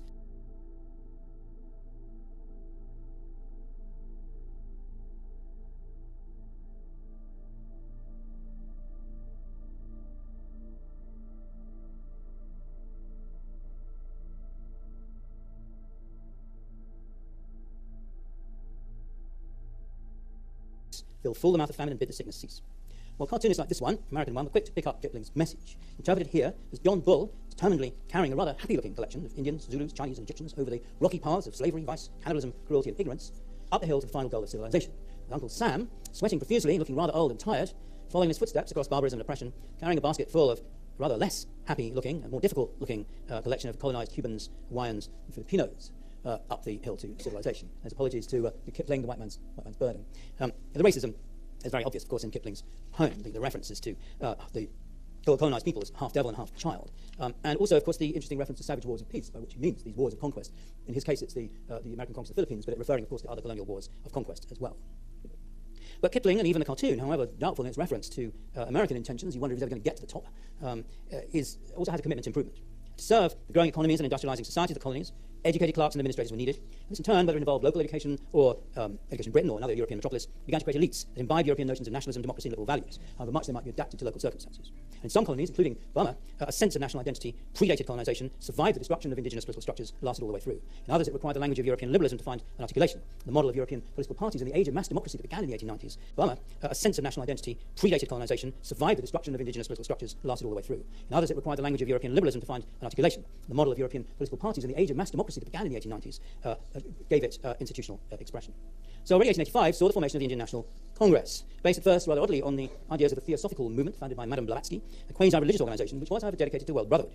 It was non-racist, it involved Englishmen and Indians. Its aim was to exert pressure for educated Indians to participate more in government administration. Soon, the Indian National Congress gained widespread support among the educated Indian elites and began to exert pressure that led the government to theosophical. So already 1885 saw the formation of the Indian National Congress, based at first rather oddly on the ideas of the Theosophical movement founded by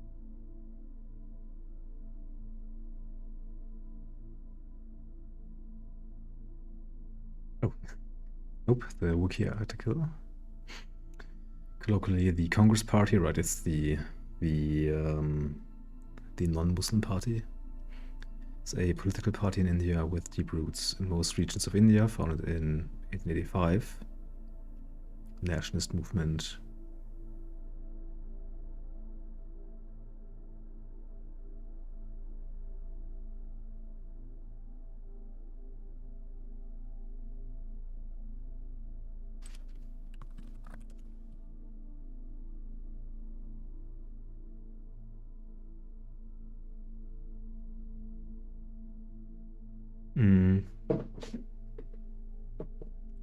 The first Indian national movement. Founded by Madame Blavatsky. 5 saw the formation of the Indian democracy that began in the 1890s, gave it institutional expression. So already 1885 saw the formation of the Indian National Congress, based at first rather oddly on the ideas of the Theosophical movement founded by Madame Blavatsky. First national movement in India dates to the founding of the Indian National Congress. The founding of the in 1885. Originally motivated, or well, let's see. Theosophy does not show up at all. Did I miss here?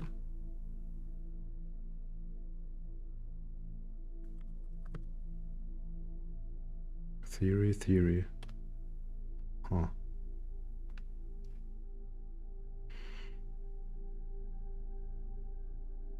Saw the formation of the Indian National Congress, based at first rather oddly on the ideas of the Theosophical movement founded by Madame Blavatsky. Blavatsky?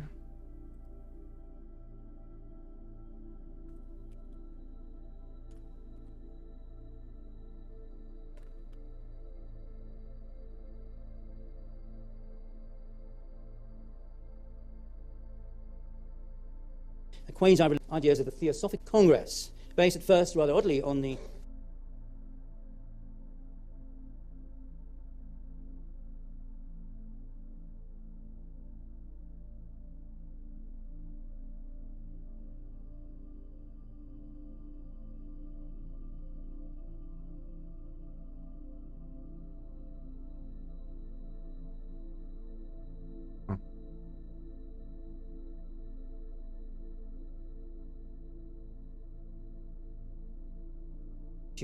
expression. So already 1885 saw the formation of the Indian National Congress, based at first rather oddly on the ideas of the Theosophical movement. Based initially on theosophical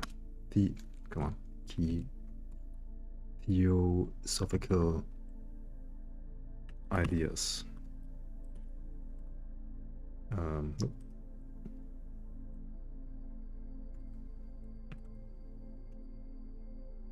Fact not found in the Wiki article. Founded by Madame Blavatsky, a quasi-religious organization which was, however, dedicated to world brotherhood. It was non-racist. It involved Englishmen and Indians. Its aim was to exert pressure for educated Indians to participate more in government administration. Soon, the Indian National Congress gained widespread support among the educated Indian elites and began to exert pressure that led the government to grant concessions, including the Indian Councils Act of 1892, allowing corporations to nominate educated Indians to legislative councils. In 1909, as I mentioned, to stand for election.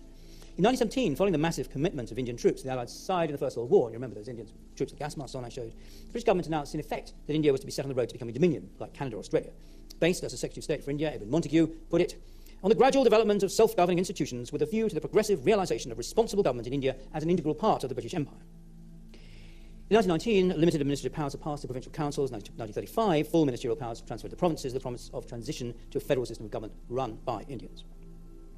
By this time, of course, the driving force in the Congress was Mahatma Gandhi, a British-trained lawyer who had practiced in South Africa and returned to India in 1915 to lead a campaign of non-violent civil disobedience based, above all, on refusal to pay taxes, which he realised were causing major damage to the rural economy. To lead a campaign of non-violent civil disobedience based, above all, on refusal to pay taxes, which he realised were causing major damage to the rural economy in many areas. For long, Gandhi was demanding not just self-government and dominion status, but also independence for India. The conditions that allowed the British, the peculiar historical conditions that allowed the British to gain control over India, were now disappearing. The British had been able to, in the 18th century, to take advantage of the breakup of the Mughal Empire and ensuing disunity, to take over one Indian state. Able to, in the 18th century, to take advantage of the breakup of the Mughal Empire and ensuing disunity, to take over one Indian state after another, or play them off against each other. But by uniting India themselves and binding it together with a unitary system of administration and communications, they created the possibility for a new united nationalist movement to emerge. They encouraged the growth of an educated elite, but this was imbued with Europeans' ideas of national self-determination, adapted, as Gandhi insisted, to Indian conditions. They had, on the other hand, fastened on to traditional institutions, from the land tax to the Maharajas and princely states, and to the new educated Indian elite, these were beginning to seem like obstacles to progress.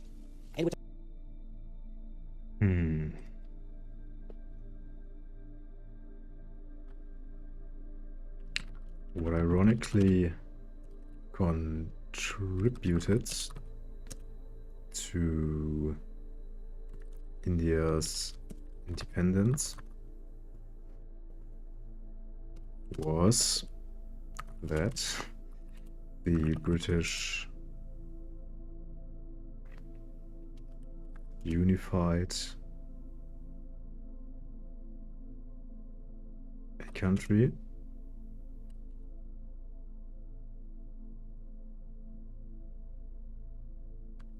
via administration, education, and so on. They had only been able to control in the first place after the breakdown of the Mughal Empire. Had, what's the opposite of unify? Had divided it.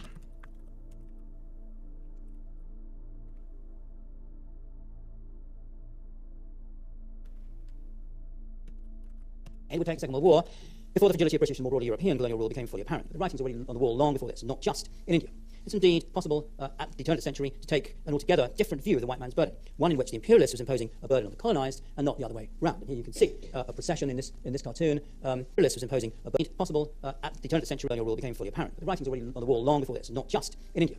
It's indeed possible at the turn of the century to take an altogether different view of the white man's burden, one in which the imperialist was imposing a burden on the colonised and not the other way round. And here you can see a procession in this cartoon of uncles. This is again the American conquest of the Philippines, which is a turning point in America's consciousness that America had acquired, the United States had acquired an empire. And here you have Uncle Sam, followed by John Bull, followed by Kaiser, the Frenchman trailing a little bit behind, being carried aloft by groaning Africans, Indians.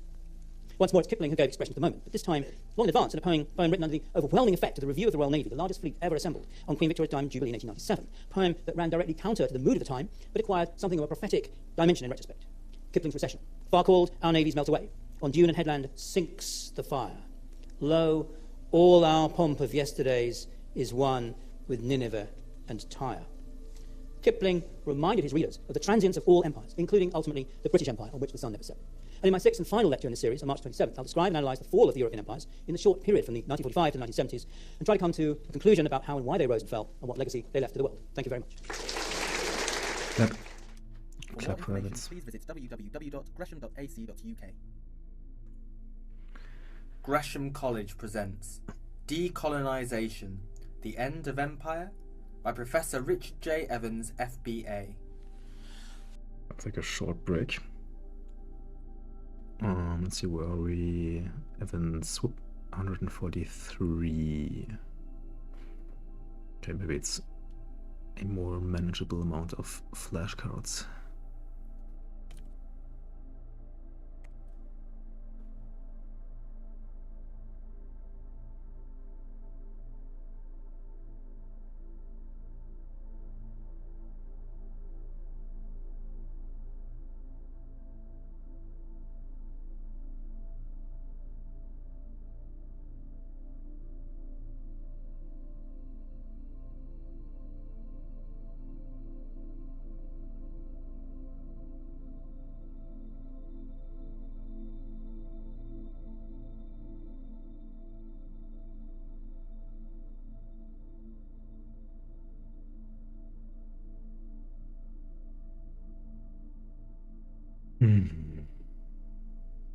Java.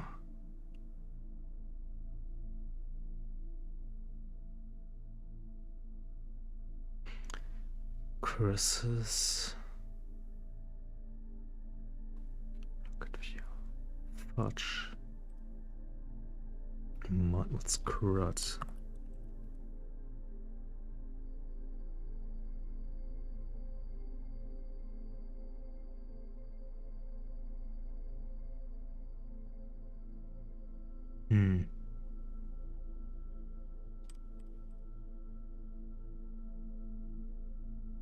Smoking, nudity, curses.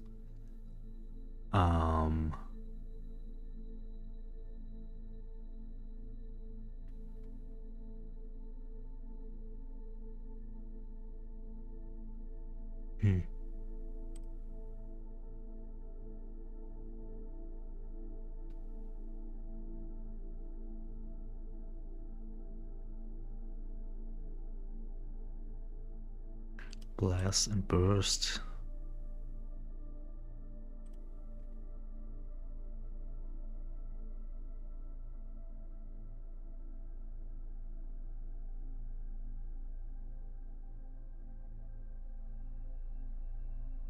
Power something. Action.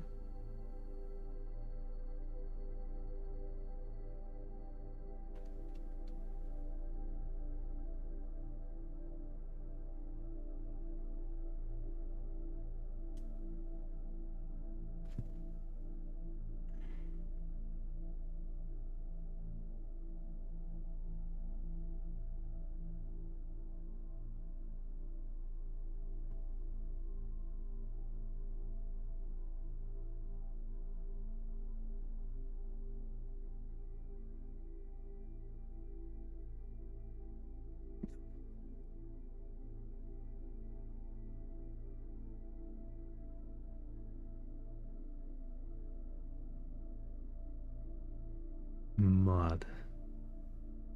Is there some secondary meaning?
Slang for coffee.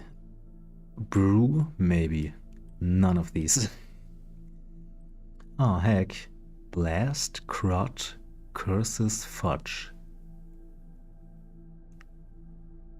Huh? Considerations for movie ratings, action, language, nudity, smoking. Okay. But curses and language, these are interfering. What pop might mean. burst, like, I guess. Oh, pop, sure, popular. Like pop music, popular music.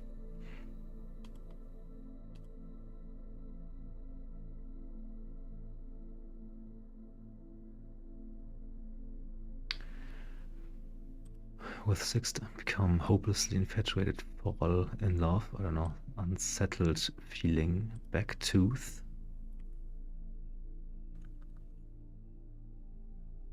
Passionate student, like a nerd.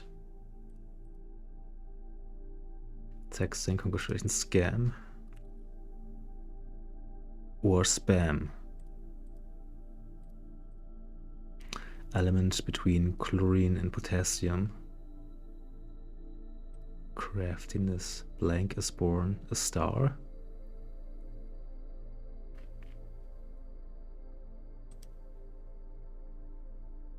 Become hopelessly infatuated. Close.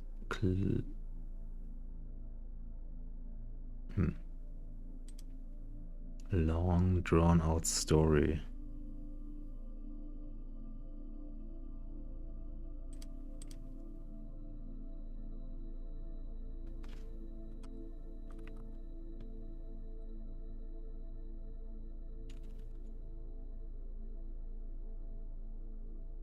Oh, molar.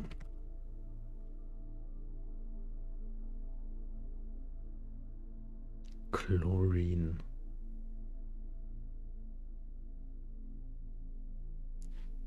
Sodium. Oh.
Sawa, Sara, Sata, Sada,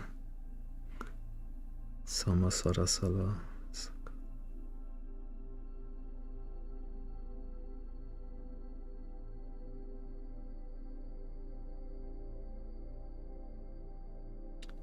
Crush. Oh, crush hard, because you can reuse the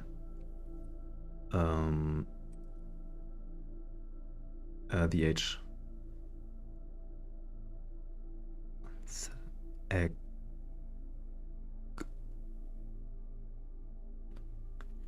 Exter. Ägypter, Ägypter, Ägypter, Ägypter.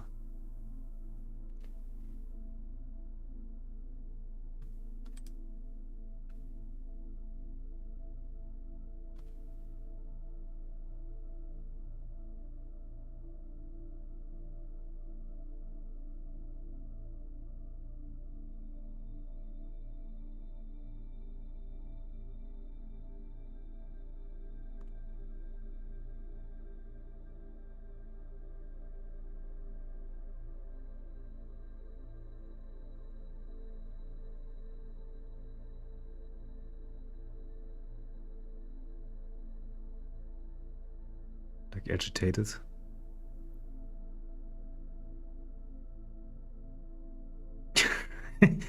Okay. Unsettled. Anxiety, stress, or aggravation. It's not quite the same.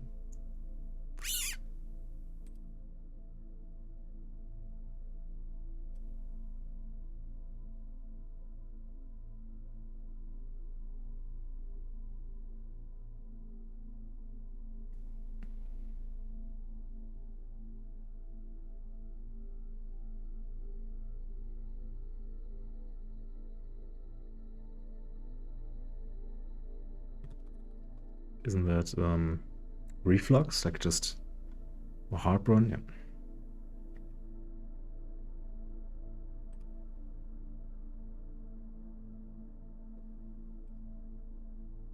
Gaia. Waisaga. Saga.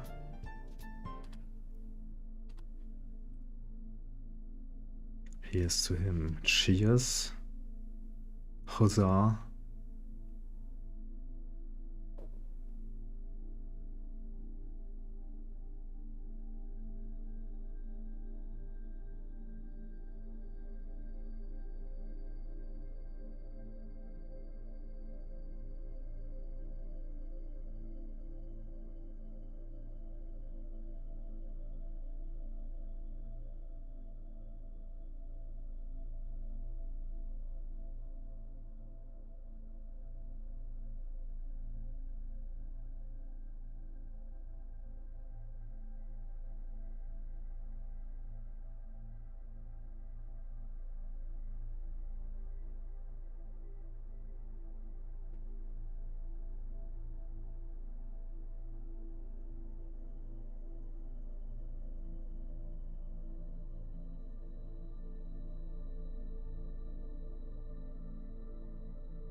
Hmm?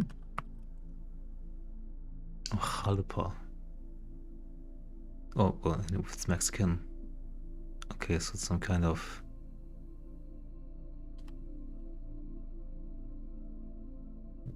food dish.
What?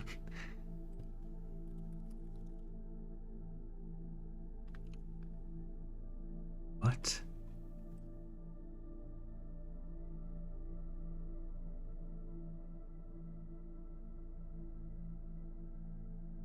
What is happening?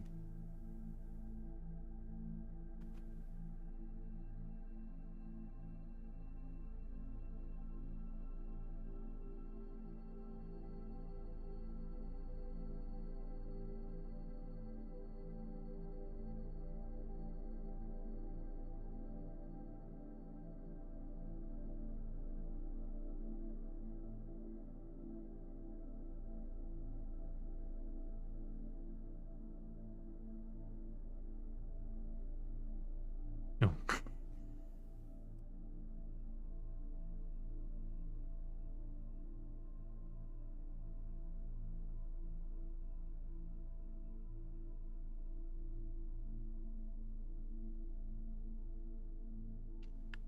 does any of this have to do with Father's Day? Well, congrats. Okay. One sec.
Well, good evening, everybody.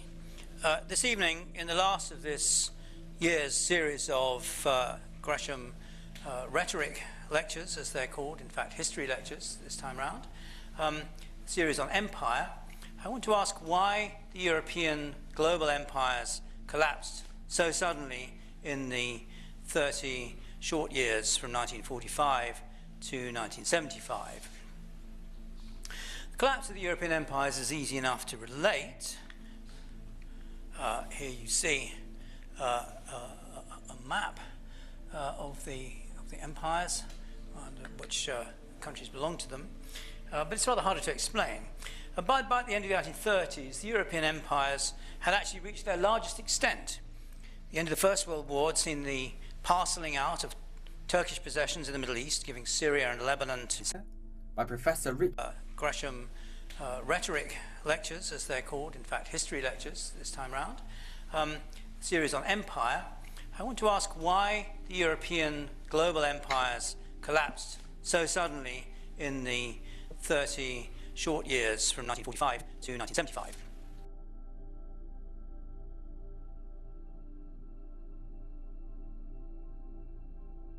European empires essentially disappeared between 1945 and 75. The collapse of the European empires is easy enough to relate. Here you see a map of the empires, which countries belong to them, but it's rather hard to explain. By the end of the 1930s, the European empires had actually reached their largest extent. By the end of the 1930s, the European empires, but it's rather harder to explain. By the end of the 1930s, the European empires had actually reached By the end of the 1930s? their largest extent.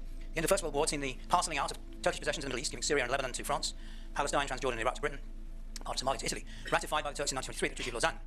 In the 1930s, Italy acquired Ethiopia, though not in a manner that met with the approval of the international community.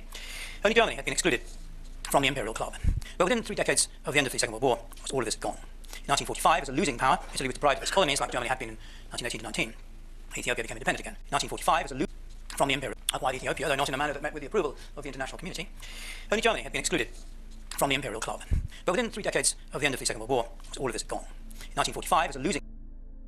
Okay, so European empires had reached their largest extent by the 1930s.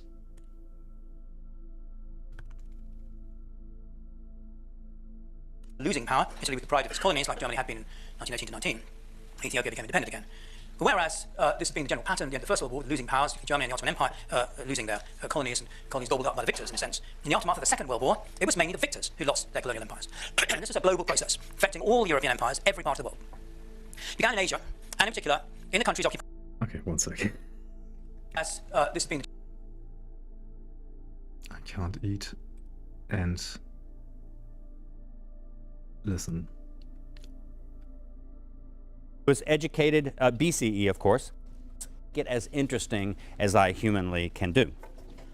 We now find the New Testament in the same book as the Old Testament, as Christians call it, and as Jews call it, the Hebrew Bible or the Tanakh. Clearly, early Christianity has got to be studied in the context of ancient Judaism, and so we'll do so next time. We'll look at the Jewish context, for example, for the development of the New Testament and early Christianity. But to understand Judaism of the time of Jesus and Paul, which is centuries after the chronological end of the Hebrew Bible, we need to understand Judaism as a Greco-Roman cult. It is a Greco-Roman religion. And that means we need to understand at least a little bit about the Greco-Roman world. For us, we can start not so all the way back at classical Greece, but with It is a Greco-Roman religion. Centuries after the chronological end of the Hebrew Bible, we need to understand Judaism as a Greco-Roman cult. It is a Greco-Roman religion. And that means we need to understand at least a little bit about the Greco-Roman world.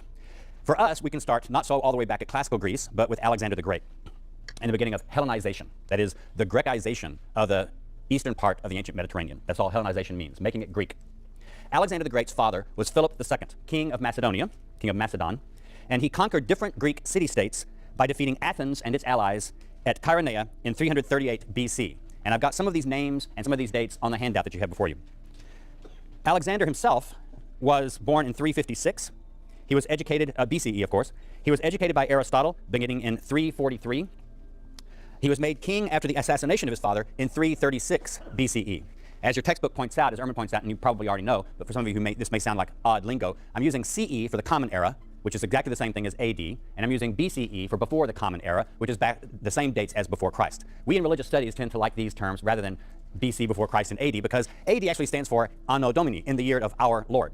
And because we in religious studies include people in our departments who are in Judaic studies, Islam, Hinduism, all kinds of religions, you can imagine that people who in other religions might not want to call things in the year of our Lord, since Jesus is not their Lord. So in simply the interest of reflecting the plurality of our own departments, we tend to use these terms rather than BC and AD, but it means the same thing. Alexander defeated the Persian army, which at that time controlled all of Asia Minor, modern Turkey, and had even threatened to control Greece. He defeated the Persian army in Asia Minor at Granicus, the Battle of Granicus, in 334. That put Alexander and his Macedonian army in charge of both Greece and Asia Minor. When Darius II died, who was the king of the Persians, Alexander himself took on Darius's title, which was Great King. After defeating the Persians again, he pushed his army all the way to the Indus River in India, to the western part of what's now India, and what was then called India also by Greeks. He wanted to go all the way to the Ganges River, but his army forced him to turn back. He died in 323, when he was not yet 33 years old, and he died in Babylon of a fever. That is, of course, modern-day Iraq. After his death, his empire was divided up among his generals, and after some fighting and maneuvering and negotiations, 4 successors to Alexander the Great finally ended up splitting up his large empire into 4 smaller empires, and we call these 4 successors simply the Diadochi. I think that's actually not on your handout, so I'll write it out for you. This is a Greek word that simply means the successors. So the Diadochoi, in the Greek plural Diadochi, as we often refer to it, ended up splitting his army into 4 parts and 4 dynasties, descending from the 4 successors. There were 4 generals of Alexander. Now, next time in my lecture on introducing you to Judaism, I'll talk about the importance of at least 2 of these empires, because they're very important for the history of Palestine and Israel at this time. But for now, all you need to know is that these 4 different kingdoms, one was where we now have Greece, another one was where Syria is, another was Egypt, and then there was another further north, but that's not as important for us. The Syrian Greek Empire and the Egyptian Greek Empire will become very important for the history of Judaism and Jesus himself also. But for right now, all you need to know is that all of these generals, although they were Macedonians and had spoke Macedonian and not themselves Greek, but they had, just like Alexander, they had adopted Greek language, Greek culture. They educated their children in Greek ways. Alexander, of course, had been educated by Aristotle when he was young, and so he had adopted Greek language and Greek literature and a lot of other Greek ways. What Alexander had wanted to do was to take all these different peoples who spoke different languages and had different customs and use a Greek layer to sort of unite his empire overall. Now, he didn't really care about the lower class people so much, so they could just still live in their villages and out in the country and do their farming and speak their own local language. But if you were going to be elite, he wanted to establish cities throughout his empire that would be actually Greek cities, and he wanted to have the elite people all be able at least to speak Greek. You have, therefore, one world. And in fact, this whole dream of Alexander, and it was a very self-conscious propaganda campaign and a cultural campaign on Alexander's part, he wanted to make one world. You really have, therefore, for in some way the first time in history, a dream of making all of his empire basically universal. A dream of a universal vision for one world under one kind of culture, one kind of language. This really hadn't been attempted. You see, in the previous empires, like the Assyrian Empire or these kinds of the Egyptian Empire, when people conquered other peoples, often all they wanted was tribute. They just wanted taxes and food and money and that sort of thing. They didn't really care about turning those people into Egyptians or into Assyrians. And Alexander didn't really care that much about the lower classes doing that, but he still wanted the elites. And so he would plant Greek cities and settle his veterans in different parts of his empire, in Egypt, in Syria, all the way over, sometimes in the western part of India. And he would take his veterans of his army, and he would drum them out of the army when they retired, and he would give them land, and they'd build a city there. And that city would be just like a Greek city back home. And they all would speak what developed to be a common form of Greek, slightly different from classical Greek. And we call that Koine Greek. And Koine is just a Greek word that means common or shared. So the Bible is actually written in Koine Greek, because this was the form of Greek that had become spread around the Eastern Mediterranean by the time the Hebrew Scriptures were translated themselves, and by the time the New Testament writings were themselves written. The Greek polis, which is simply the Greek word for city, had several institutions that are very important, and they'll become important for early Christianity and for Judaism. So you need to know what some of those are. The polis itself is just a Greek word for city, but you can't think of this as in huge cities like we have now. What they would call a polis might only be 1,000 citizens or 5,000. So it wasn't like millions of people. It wasn't nearly as big as Rome, which would consist of 1 million inhabitants fairly quickly around this time. The polis, that's plural for Greek city, the polis, or the polises, they were much smaller than that. But they would have several things. The city of the center, the town, would be the center of this, and that's where the institutions would be. That's where the government would be. That's where the different buildings would be that I'm going to explain later. But the polis also included the surrounding farmland and the villages. So Athens was the polis for Attica, but it was also the polis for all of Attica, all that region around Athens, including villages and farms and other small towns too. So there was a rural dependency on these Greek cities. They all practice a certain kind of Greek education. The Greek word paideia, which is right there on your handout, means education, but it also means more than simply rote learning or memorization or learning to read like we think. Paideia is the Greek word that means the formation of the young man. And I say young men because throughout all this, it was mainly young men and boys who were educated. Girls could be given some education if their families were wealthy enough, but the cities didn't really concern themselves so much with girls' education. Their family might. But the cities concerned themselves with the education of their boys. So Paideia referred to the education of the young man, both mentally, but militarily, so you were taught to fight, and culturally, you might be taught other things about culture. You might even have some music training or something like that. The place where this took place was the gymnasium. Now, a gymnasium doesn't mean what it means to us in English, the gymnasium, like Payne Whitney over there. It actually comes from the Greek word for naked, gymnos. And the reason it was called the naked place is because, of course, young Greek men always exercised in the nude and played sports in the nude. And so this is where you did it. So where did you do this? That came to be called the naked place, the gymnasium. But this also became the place where you would do other kinds of learning. So if you were learning rhetoric, for example, you might practice giving speeches at the gymnasium. But also men in town would just kind of gather there. It was kind of the place where men gathered, and they'd gone to school the same place. You'd meet your friends. You might play some games. You might you play like checkers and these kinds of bone knuckle bones games that you can still see if you travel around in Greek cities throughout the ancient Mediterranean. You can see where they've carved little game boards into flagstones of different temples or buildings in Greek cities. So this would all take place in the gymnasium. You also had what they call the ephebeia. When you were a young boy, you would have studied just reading and writing Homer. When you got to be about the age of what you guys are here, you might enter the ephebate. You would become an ephebe. And that just meant that you were past your sort of early secondary training, and now you were being really trained to be a warrior and a citizen. So the ephebes were those boys who were between the age of maybe 16 or 17 and 20 or 22. You would march together in a parade in town. You would go on military training perhaps together. You would also engage in sports together, and you would develop a camaraderie because you were expected then to be the fighting force for your city-state. So the ephebate, or the ephebeia, was this institution that every boy had to go through in order then to be a full citizen of the city. You all had these political structures that are in your handout.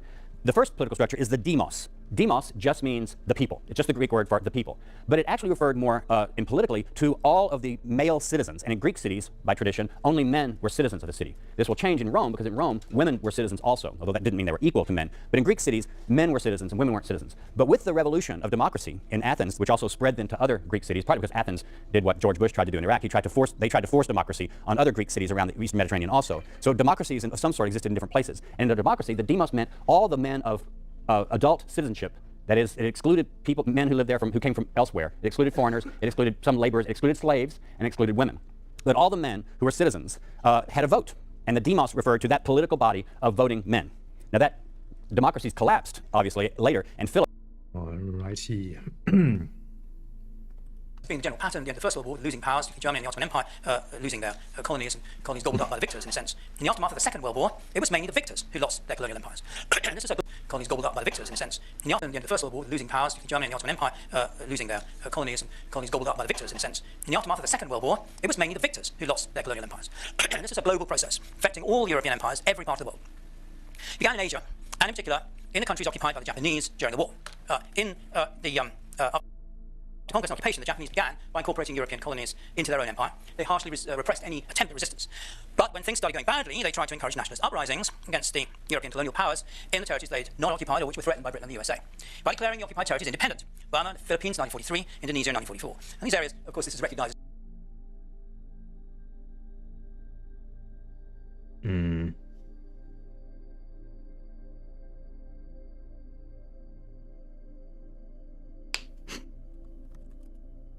The effect of, or the outcome, the effect of World War II on European colonialism.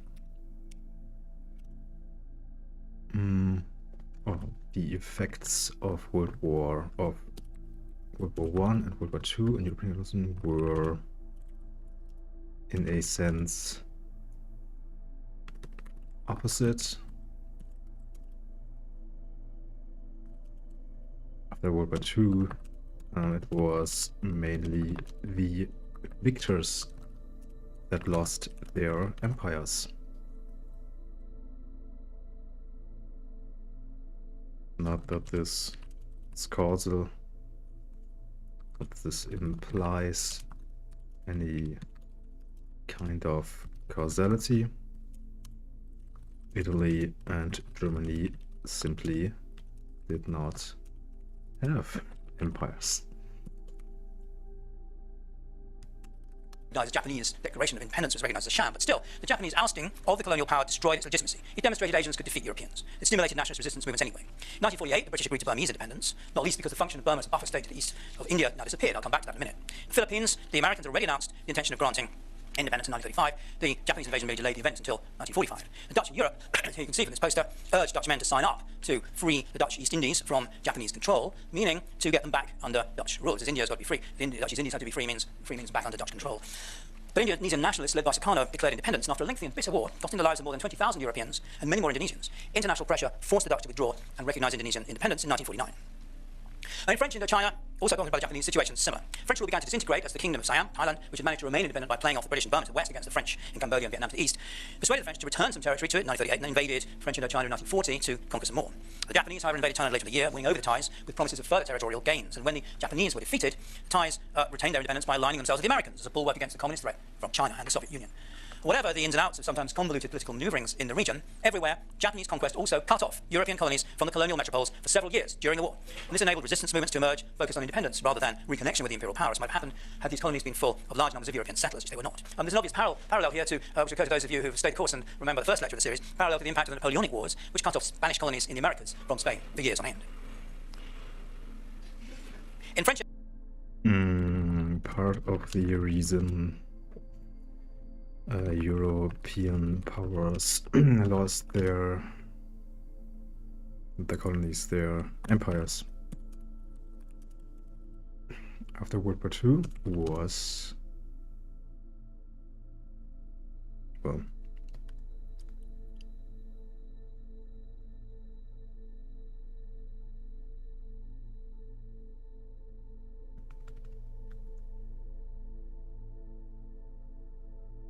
lost influence over their empires during World War II was Japan cutting the colonies off from the metropoles and encouraging nationalist movements.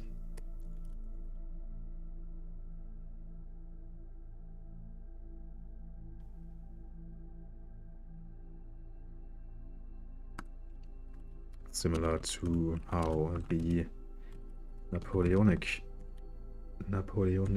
Wars cut off European powers from their American colonies. French Indochina itself, the Japanese Empire here were discredited as a result of a widespread famine in 1944-45, in which between 1 and 2 million out of a population of around 10 million died of starvation and malnutrition-related diseases. In 1944, the Japanese Empire here were discredited as a result of a widespread famine in 1944-45, in which between 1... In French Indochina itself... French Indochina, right, Vietnam and Cambodia and Laos. The Japanese Empire here were discredited as a result of a widespread famine in 1944-45, in which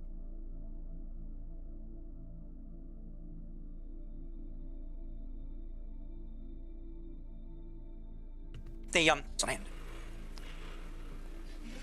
In French Indochina itself, the Japanese Empire here were discredited as a result of a widespread famine in 1944-45, in which between 1 and 2 million out of a population of around 10 million died of starvation and related malnutrition.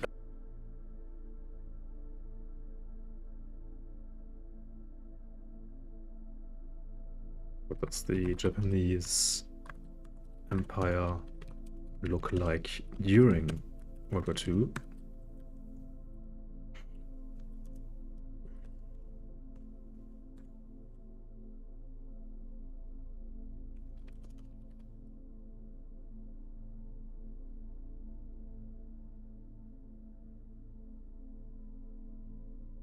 Probably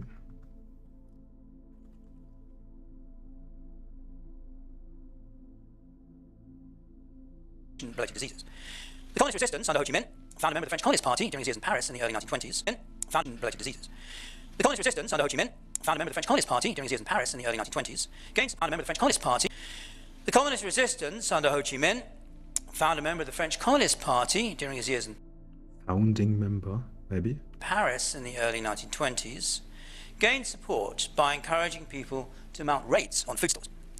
After the end of the war, elections were held in 1946, giving the communists victory in central and northern Vietnam. But the French refused to accept this, and as the Cold War began, armed conflicts also began, lost by the French in 1944 at the Battle of Dien Bien Phu. You can scan armed conflicts, victory in central and northern Vietnam. But the French refused to accept this, and as the Cold War began, armed conflicts also began, lost by the French in 1944 at the Battle of Dien Bien Phu. You can see the French Indochina, the sequence of independence, sequence of acquisitions here by the French. There's the Battle of Dien Bien Phu, the beleaguered French garrison under heavy fire and eventually had to surrender. It's already a rearguard action. Conflicts have broken out all over Indochina, forcing the French to start withdrawing already in 1953. In neighbouring Cambodia, the royal family had survived under French rule and declared independence at the request of the Japanese towards the end of the war, part of the Japanese policy again. Although the French reimposed control, the disintegration of their Indo-Chinese empire led to negotiated independence of Cambodge in 1953. In Laos, same process took place. Japanese conquest followed by declaration of independence, French reoccupation, French withdrawal in 1953. So all over this region then, the Japanese invasion gave the impetus to independence movements that already existed but previously didn't have much influence.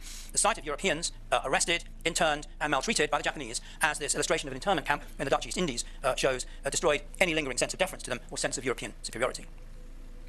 Looming large over all these processes and encouraging nationalists all over Southeast Asia was independence for India, achieved in 1947. I described in the previous lecture, in February, how the conditions that had enabled Britain to acquire and rule the vast Indian subcontinent with its huge population and resources, how these conditions were coming to an end after 1918. In particular, a new educated Indian elite began agitating first for self-governing dominion status along the Indian subcontinent with its huge population and resources, how these conditions were coming to an end after 1918.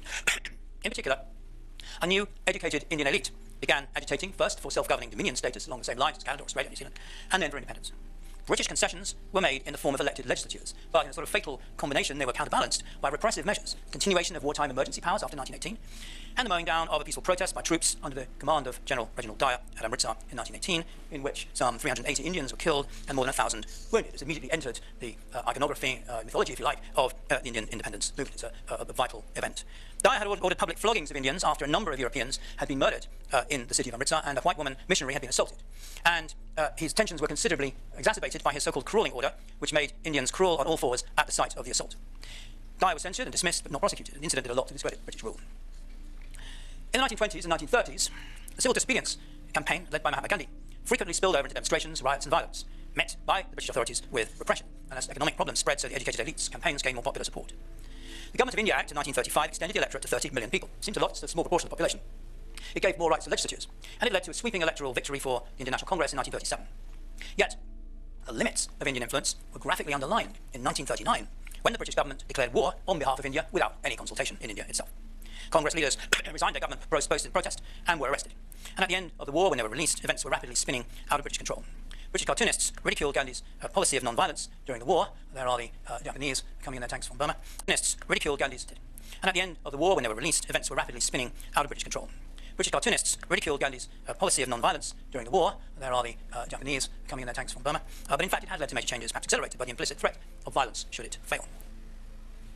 Well, I said events were beginning to escape the grasp of the British in India, but two problems now accelerated matters onto their climax. First of all, the globalisation of food supplies within the British Empire now turned against it. In the absence of rationing or price control, such as has been imposed in the UK, rising demand, fueled by the need to buy up supplies of British troops, fueled inflation which then put many foodstuffs out of the reach of the poor in many parts of the empire. Food supplies were also cut off by wartime activity. And worst of all was the situation in Bengal. A complacent and inefficient colonial administration in India did nothing to curb inflation, speculation and hoarding, even when Burma fell, which deprived the subcontinent of 15% of its rice supply to come from Burma. Provincial governments in India reacted by banning the export of food to other provinces, strangling the machinery of trade in food in what one food controller called an outbreak of insane provincial protectionism. On top of this, the winter rice harvest of 1942 failed because of a fungal disease that spread rapidly in an unusually warm and humid spell of weather. No measures were taken to impose rationing or force hoarders to disgorge supplies for fear of provoking political dissent. Churchill ordered a 60% cut in civil and military shipping to the Indian Ocean, commenting that Indians should not take food supplies that could be used by the mother country. For him, as for the cartoonist Illingworth, it showed that the Indians were incapable of governing themselves, and that Congress's sympathisers in Britain and the USA were unrealistic idealists who failed to recognise that colonial power was all that stood between India and ruin. As many as 3 million people may have died from starvation and diseases such as cholera associated with the movements of large numbers of people across the country in search of food and famine relief. The government imposed strict censorship to stop news of the famine spreading. It was only when Viscount Wavell was appointed Viceroy of India in September 1943, worried about morale among Indian troops who were charged with the mission to recapture Burma from the Japanese. It's only at that point that decisive action was taken. And even so, Wavell had to overcome considerable resistance from Churchill and the government in London. And the famine again seriously undermined popular support in India for the British Raj. Cartoons suggested that the British were capable of dealing with the famine, but reality seemed to show otherwise. And secondly, the British had encouraged Hindu-Muslim rivalry in order to weaken the Indian nationalist movement. So the main Hindu nationalism of the Indian National Congress was meant to be counterbalanced by the All India Muslim League, founded in 1906 on British initiative. By 1945, it was meant to be encourage Hindu-Muslim rivalry in order to weaken the Indian nationalist movement. So the main Hindu nationalism of the Indian National Congress was meant to be counterbalanced by the All India Muslim League, founded in 1906 on British initiative. By 1945, suspicions between the two religious communities had deepened to such an extent, nationalism of the Indian otherwise. And secondly, the British had encouraged Hindu-Muslim. British were capable of dealing with the famine, but reality seemed to show otherwise. And secondly, the British had encouraged Hindu-Muslim rivalry in order to weaken the Indian nationalist movement. So the main Hindu nationalism of the Indian National Congress was meant to be counterbalanced by the All India Muslim League,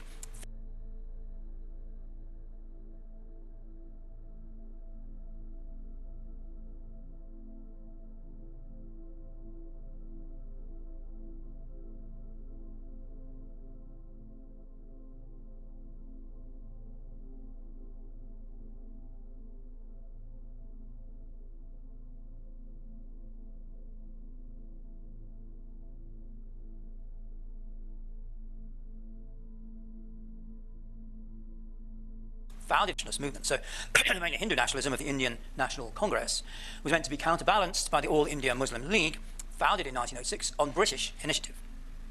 By 1945, counterbalancing the Hindu nationalism of the Congress was the All India Muslim League, founded in 1906 on British suspicions between the All India Muslim League, founded in 1906 on British initiative. Initiative.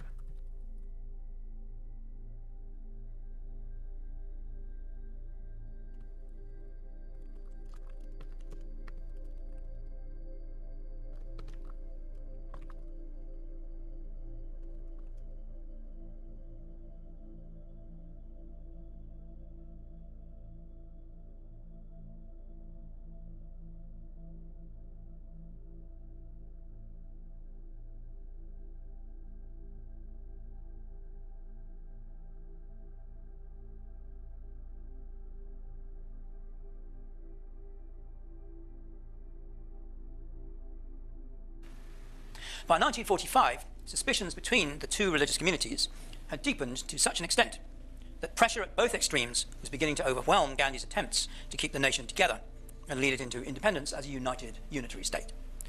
The Muslim leader Jinnah rejected Congress leader Nehru's offer of 5 seats in an all-India government, complaining of Hindu oppression of Muslims. Here's another cartoon, this time by Lowe. Violent incidents meshed with growing political tensions between Congress and the Muslim League to force the British government's hand, as civil war seemed to loom alongside famine, while the politicians dithered, bickered, and drew up elaborate plans from a distance. Here you have them all up a tree, while the spectres of the tiger of civil war and the jackal of famine are threatening the Indian population, symbolized here by a mother and a baby. Partition between a Hindu-dominated India and a Muslim Pakistan, divided between the northeast and northwest, was agreed. The princely states, which you remember retained their autonomy, were left free to choose their allegiance, as the British abandoned their claim to suzerainty over them. And in June 1947, the last Viceroy, Lord Mountbatten, announced independence for August before the lines of demarcation had been finally drawn, leaving areas like Kashmir still in dispute. So the British scampered out of India very hurriedly, having lost control of the situation almost completely, and feeling that they simply had to go, leaving many problems unresolved. And although there were safeguards, supposed to be safeguards for minorities, those Hindus left in Pakistan and the Muslims left in India, a huge tidal wave of violence overwhelmed the new states, as massacres of religious minorities killed between 500,000 and 1 million people. The situation almost completely, and feeling that they simply had to go, leaving many problems unresolved. And although there were safeguards, supposed to be safeguards for minorities, those Hindus left in Pakistan and the Muslims left in India, a huge tidal wave of violence overwhelmed the new states, as massacres of religious minorities killed between 500,000 and 1 million people, and 7.25 million terrified refugees fled in either direction. The collapse of the British, Dutch and French rule in Asia was the first stage in the collapse of the European empires on a global scale.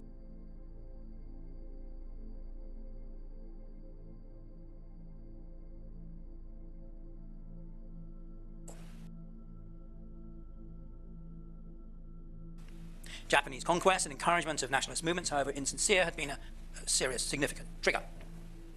Unlike colonies with a significant European population, like Canada, Australia, or New Zealand, European rule in Asian and African colonies remained ultimately based on force and was never wholly accepted by the colonized. Traditional political structures in the colonies had been destroyed or adapted or co-opted by the colonial powers, the processes I've described in previous lectures, depending on the circumstances. But the resistance that eventually destroyed colonial rule seldom came from this direction. Strong and surviving indigenous religious or cultural traditions, such as Islam in North and West Africa, Malaya in Indonesia, or Buddhism in Indochina, or Hinduism in India, could provide a basis for continued resistance. But this required political mobilization as well. And in the end, this had to come from new ideologies and forms of political organization imported from Europe, sometimes grafted onto indigenous traditions and beliefs, but still in new ideologies, all the same. Now, described in previous lectures, the system of indirect rule, the support of collaborating elites and colonized societies, which meant maintaining hierarchical and undemocratic political structures. But alongside the traditional elites with whom European colonizing powers often cooperated in running the colonies, it's also necessary to train up new elites educated in the colonizers' language, English, French, or Dutch, to act as modern administrators.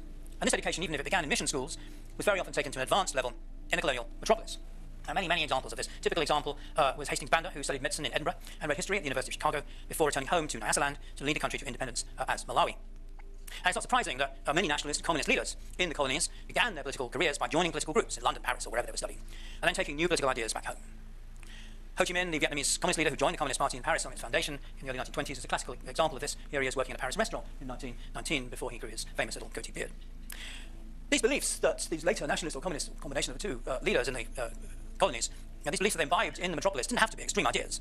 Even a moderate belief in equality before the law, for example, would be bound to run up against the existence of different legal systems for Europeans and non-Europeans in the colonies. Or a commonplace European liberal belief in elections and parliamentary sovereignty would be bound to run up against the absence of these things in the colonies. Above all, from 1918 onwards, the principle of national self-determination, the idea that each nation should have the right to determine its own destiny, swept all before it in the peace settlement of 1919. It's dominant in Europe through the end of the Second World War and beyond, though more often violated in practice than maintained. Still, as an ideal, it was there, and it was utterly confounded by the experience of colonial rule. Now, of course, the concept of a nation was problematical, to say the least. Huge conglomerates of widely differing geographical, climatic zones, political, social systems, and religious affiliations, like, say, Nigeria. But European education helped create new, modernizing elites who were able to push aside traditional collaborating elites, unite colonized in opposition to European racism and colonial domination, and argue powerfully for a greater say in the government of... But European education helped create new, modernizing elites who were able to push aside traditional collaborating elites, unite the colonized in opposition to European racism and colonial domination, and argue powerfully for a greater say in the government of whichever colony they happened to live in. Economic development accelerated these processes. As Something, well, distinctive about the elites that led independence movements in the colonies?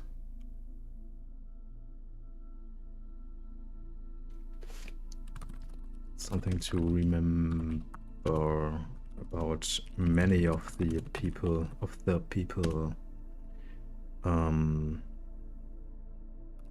running independent movements in Europe.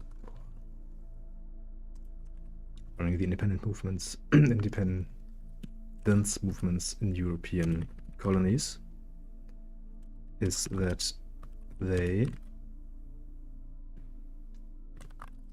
often were educated in the metropoles and brought back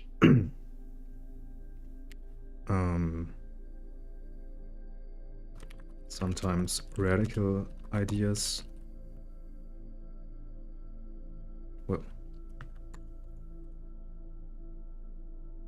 brought back ideas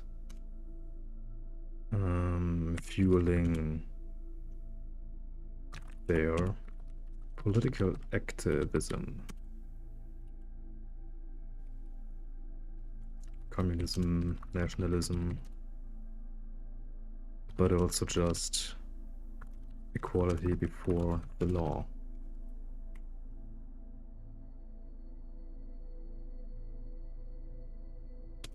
Which was clearly absent. Wait, it was clearly absent. What? Okay, in the colonies.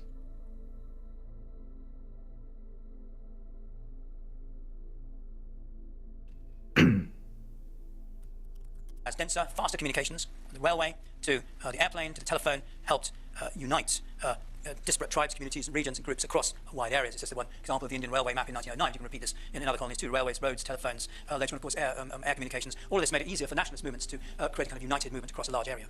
Urbanization, growth of modern capitalism, industry, not only led to the rapid growth of new indigenous economic and professional elites in many colonies, they also created impoverished urban masses ready to listen to the nationalist message as a way out of their oppression. And it was in India, perhaps, that all these processes were at their most advanced, since they'd been in train for the longest period of time and could build on powerful indigenous religious and cultural traditions. India frequently acted as a model for other colonies. European empires re-divided after the defeat of Germany in 1918 and continued to expand after the First World War, reaching their greatest extent in the early 40s. The imperial ambitions of fascist Italy and Nazi Germany created new empires that turned out to be very short-lived.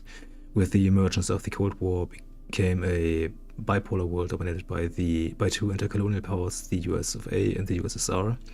Nationalism in the colonies grew apace, spurred by the loss of imperial legitimacy through the genocidal rule of Nazi Germany.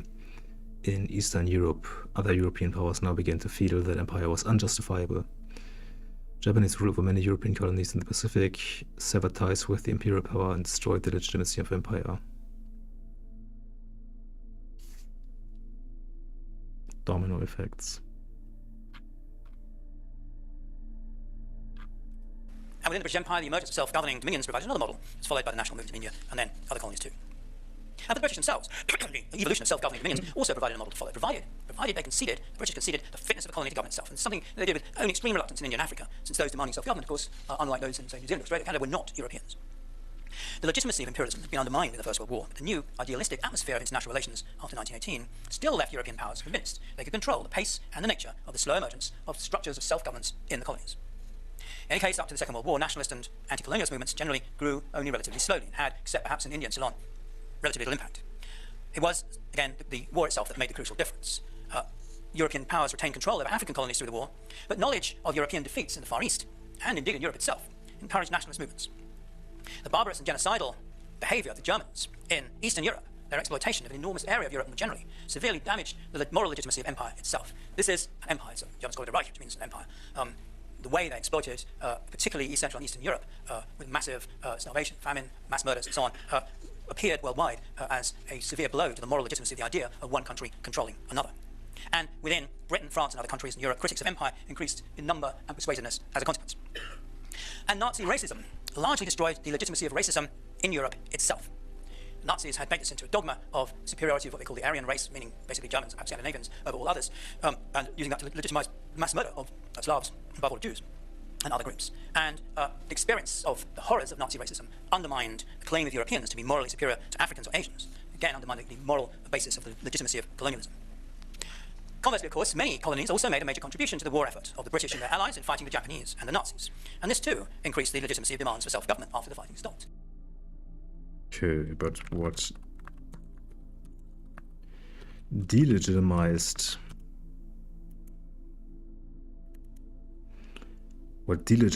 colonialism in Europe itself was the intra-European colonialism of the Nazis, which also delegitimized, well, who also delegitimized racism as a political ideology.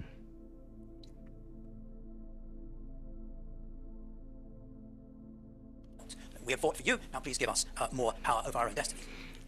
And then above all, and its impact of the war, because the war brought two superpowers, the USA and the USSR, to prominence. These dominated the world after the end of the Second World War, and of course began to fight each other, at least not in a kind of hot war, but in the famous Cold War.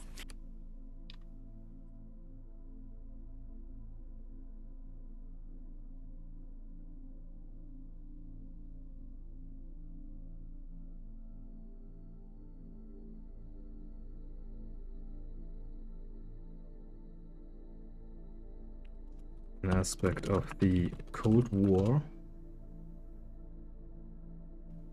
incentivizing or helping decolonial efforts, fanning, how about that, fanning decolonial efforts, was that it was dominated by two intercolonial powers.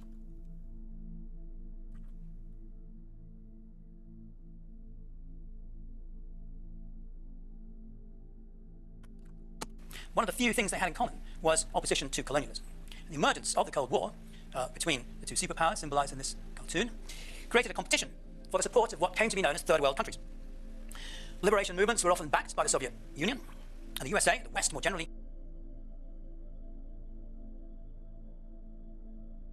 Fact, a lot of the Cold War was about World countries. Power, symbolized in this cartoon, created a competition for the support of what came to be known as third world countries. Created a competition for the support of. It's about competition for Cartoon created a competition for the support of what came to be known as third world countries. was about competition for the support of third world countries. Liberation movements were often backed by the Soviet Union, and the USA, the West more generally, sought to defuse them by making concessions to demands for independence or putting pressure on the colonial powers to do so. Backing liberation movements or, well, yeah. If you don't grant independence, you may find that the communists will step in and take over the country when it does become independent. Only where European countries seem to be a firm bulwark against communism did European colonies seem to be a firm bulwark against communism did the Americans support continuation of colonial rule, and there's not many examples. Vietnam. Now, it's sometimes said that the British economy was exhausted, even bankrupted, by fighting the Second World War. And so Britain was unable to devote resources to retaining its colonial empire. In fact, the British economy was extremely strong during the Second World War. There was a crisis after the war, but that you can't, as it were, say, simply didn't have the money to run an empire anymore. It's much more complicated than that. Basically, the British economy became more dependent on the much larger and more affluent US economy when sterling was made fully convertible with the American dollar as a condition of wartime and post-war loans. Previously, sterling earnings could only be spent in sterling countries. Britain's reaction to this opening up of world markets was to require colonial currencies to maintain fixed exchange rates with sterling, sell their currency earnings to the UK in return for sterling, and allow free transfers of sterling. But in 1949, again, when the British government devalued sterling, it did not consult the colonies, so it was bound into this whole structure, again creating more alienation. Britain believed that the wealth of the colonies could help the British economy, and this led to more vigorous exploitation of plantations, mines, and other colonial resources. And all of this also had damaging and sometimes inflationary effects on colonial economies, helped win support for colonial nationalism. If we can control our own economy, we won't be subjected to this kind of inflationary pressure and exploitation. As the empire became more difficult and more expensive to control, British politicians also wondered increasingly whether it was worth it at a time when more and more money was being spent on the creation of the welfare state at home. It began to become something of a choice. But also, of course, the violence with which colonial powers often confronted movements of national liberation, I've already mentioned some examples, fueled growing protests and opposition to colonialism among liberals and socialists at home. Many were appalled, for example, by the forcible relocation of 500,000 Malayans to so-called model villages in the Malayan emergency war against communist guerrillas, people who had originally been armed by the British to fight against the Japanese. All the way, this war went on all the way from 1948 all the way up to 1960, and some British troops going through a Malayan village. It's an enormous expensive operation. And one action alone, Operation Nassau, carried out in December 1954 and January 1955, 60,000 artillery shells were fired, 30,000 rounds of mortar ammunition, 2,000 aircraft bombs were dropped, but only 35 terrorists were killed or captured. Each one of them represented, it's been calculated, 1,500 man days of patrolling or waiting in ambushes. These operations in the Malayan emergency succeeded because the insurgents were very few in number, about 8,000 altogether, it's thought. And they didn't have an awful lot of support among the population. But still, in order to undermine the insurgents' claim to be a movement of national liberation rather than a movement of communist revolution, the British rapidly introduced measures of self-government to pull the rug from underneath them, ending in 1957 with full independence, followed by an end to the emergency 3 years later. As an example here of now the dynamic of trying to defuse communist-oriented resistance movements by granting national independence. In other parts of the world, too, violent opposition created almost insurmountable problems of control. British control in Palestine became shaky when the mass migration of many Jews from Europe after the war led to demands for the fulfillment of the Balfour Declaration of 1917, when the British government had promised the Jews a homeland. Britain was caught between the feeling that this promise should be honoured and its reliance on Arab states for oil supplies, alongside its continued role in areas like Iraq at a time when Arab nationalism too is becoming more vocal. Increasingly violent action by extreme Zionist terrorist groups, including the bombing of the British Palestine headquarters at the King David Hotel in Jerusalem, was paralleled by growing violence between Jews and Arabs. Unable to control this rapidly spiralling violence, Britain resigned its mandate in 1947, when the United Nations recommended separate Arab and Jewish states, leading to full-scale war and the declaration of Israeli independence in May 1948. There's another example where it's not actually economic resources, it's simple that lead the British to pull out. It's simply an inability to control situations that that's just spiraling completely out of control. And British opinion was divided over events in Palestine. divided over violence elsewhere. Each of these attempts to repress nationalist uprisings encountered severe criticism at home. The repression of the Mau Mau uprising in Kenya from 1952 to 1956, for example, with mass arrests of large numbers of allegedly Mau Mau men, 10,000 African deaths, many executions, aroused criticism in the UK.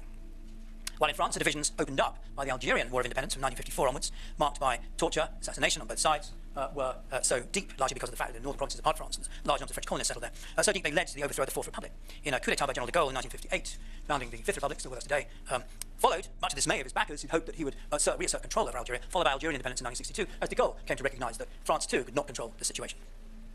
Well, by this time, the end of the 50s, the late 50s, much of the rationale for the retention of colonies by European powers had more or less disappeared.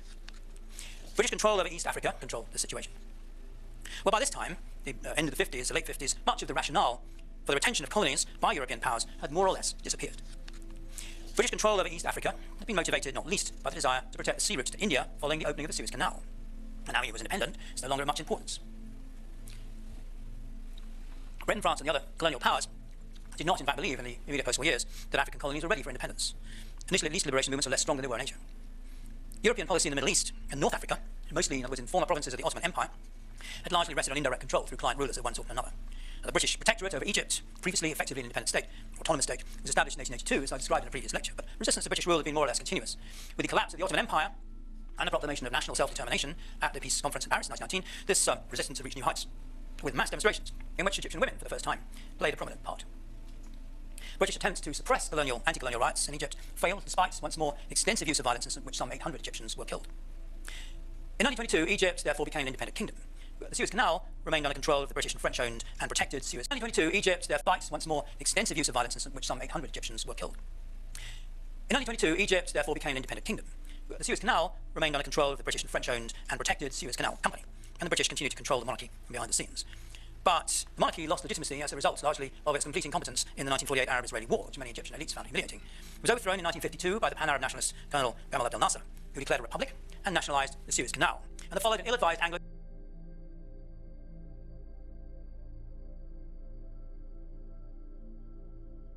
French invasion, backed with military force by Israel, and prompted not least by British Prime Minister Eden's belief that appeasement of Nasser, who had wide-ranging ambitions to lead the Arab world, is no better than appeasement of Hitler. It was successful militarily. The operation largely succeeded. The canal area was recaptured. But it failed politically because of the joint action of the USA and the USSR acting through the United Nations.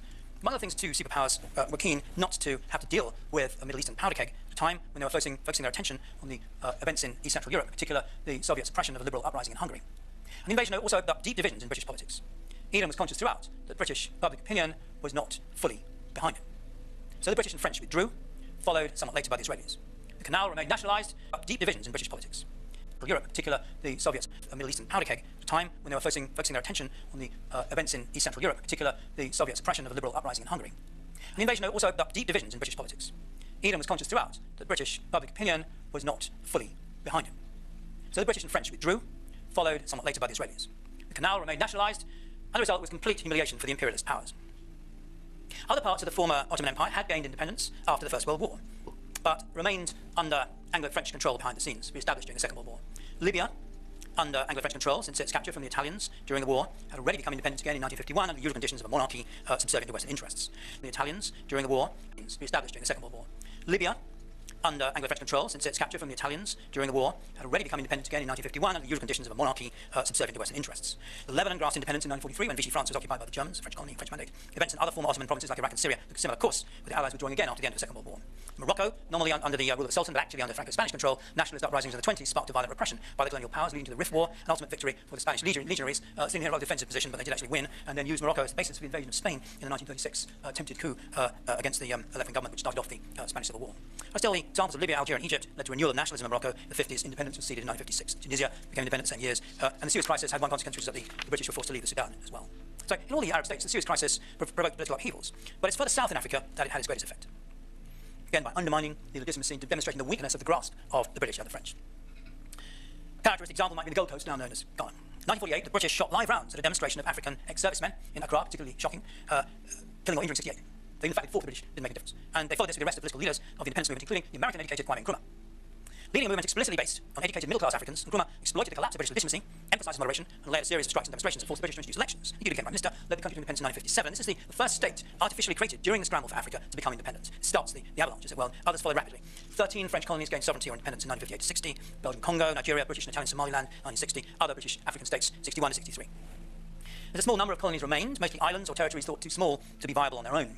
Problematic colonies or ex-colonies with a powerful white settler presence like Rhodesia, later Zimbabwe, or South Africa continued to cause problems for a while and occupied what some thought was a disproportionate place in British political debate during the Wilson government in the late 1960s. Harold Wilson, in his diary, Nothing But, talks about Rhodesia.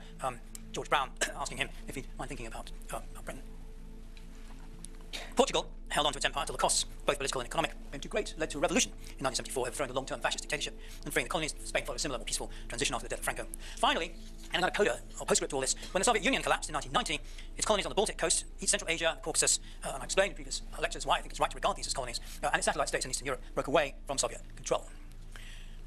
Former colonial powers, notably the British and the French, retained loose associations of their former colonies, like the Commonwealth, but these are based more on historic ties than on present-day realities, designed perhaps to continue the illusion in Britain and France that they're still global powers. By the 1960s, Western Europe was more concerned really with building peace and prosperity through what became the European Union.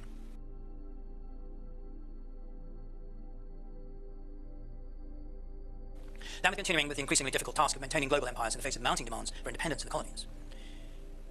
They began to prioritise economic improvement and prosperity at home. They could not deflect the hostility of the USA and the USSR to the colonial enterprise, as both competed for the allegiance of soon-to-be independent or newly self-governing parts of Asia and Africa. In fact, you could argue it's only by ridding themselves of their overseas empires that European powers are able to devote more resources to prosperity at home, and that, of course, is what wins elections. An internal reason Europe abandoned its colonial enterprises in the middle of the 20th century is that they started to focus on prosperity at home.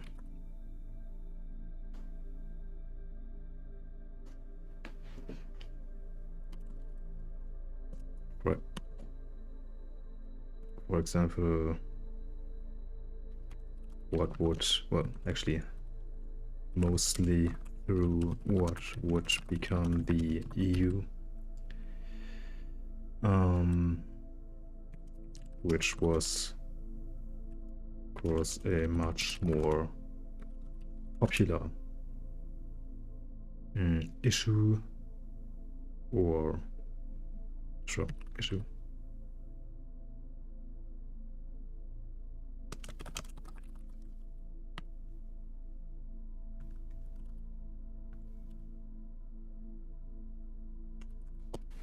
Wasn't lost on observers that the outstanding post-war economic successes, Germany and Japan, were unencumbered with colonial burdens, while prosperity didn't come to Portugal to the end of empire in the 70s. Of course, the end of empire more generally did not necessarily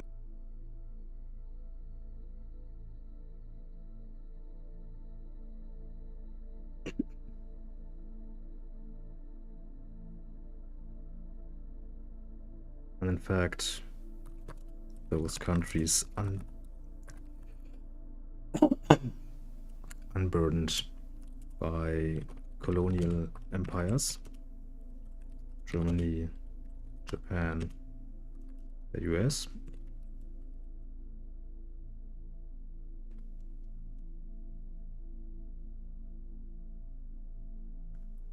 fared much better. mean the end of European influence, whether political or economic. French political intervention in former colonies continued. Here's a map of some French interventions in former colonies in Africa. Former colonial powers were often on the inside track for new investments in the ex-colonies, to a degree that enabled them, in some cases, to exploit what came to be known as third world economies even more effectively than before. Some have argued decolonization can be seen best as a transition from formal to informal colonial control, of the sort that, say, Britain exercised in the 19th century in Latin America. Best as a transition, in some cases, to exploit what came to be known as third world economies even more effectively than before. Some have argued decolonization can be seen best as a transition from formal to informal colonial control, of the sort that, say, Britain exercised in the 19th century in Latin America. Still, I think that may be taking it too far. Decolonization did, after all, mean the end of European political control, possession, and domination, and as such, it meant the end of an era of history that had begun nearly half a millennium before, with the Spanish conquest of the Americas in the 1490s and 1500s. So let me try and sum up. Decolonization is a complex and uneven process, difficult to reduce to a few simple formulae, but it's clear that the causes have to be sought both in Europe and in the colonized parts of the world. And Europe itself, the empire, age of empire in the 19th century was based on the maintenance of peace on the continent, as European powers, except for very brief and partial conflicts, did not become embroiled in any major wars with one another between the end of the Napoleonic Wars in 1815 and the outbreak of the First World War just under a century later in 1914. As soon as they did become embroiled in conflicts with one another on a big scale in 1914 and again in 1939, the foundations of empire began to crumble. The belief that the First World War had to lead to a better world in order to justify all the suffering and death it had caused led also to a belief that colonialism should not be about exploitation or domination, but about trusteeship. And this idea was underpinned by the mandating of the German colonies and Ottoman colonies to various European powers by the League of Nations. Based in the German case on the claim that German colonialism had been brutal and violent, so other countries like Britain and France who took over the mandates were not only regarded as being capable of ruling more humanely, but actually also were in some ways obliged to do so or they would run into trouble. And this notion originated not least in outrage. These are the mandates at the end of the First World War. And this notion of trusteeship, of acting responsibly, of course, originated not least in outrage that I described in a previous lecture over Belgian misrule in the Congo. It was reinforced, as I said, by further outrage over the Italian conquest of Ethiopia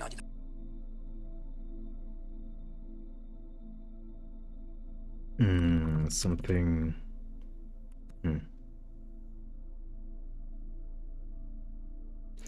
necessary for Europe to maintain their empires.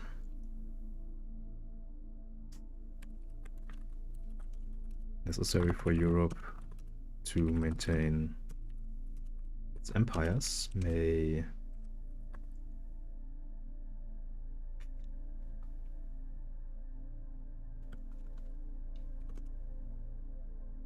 something that disappeared.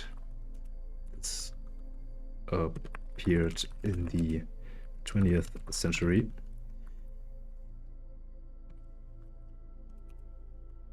May have been peace at home. Since the 19th century was since in the 19th century there were no large conflicts within Europe. This may be mediated by economic factors, but also the moral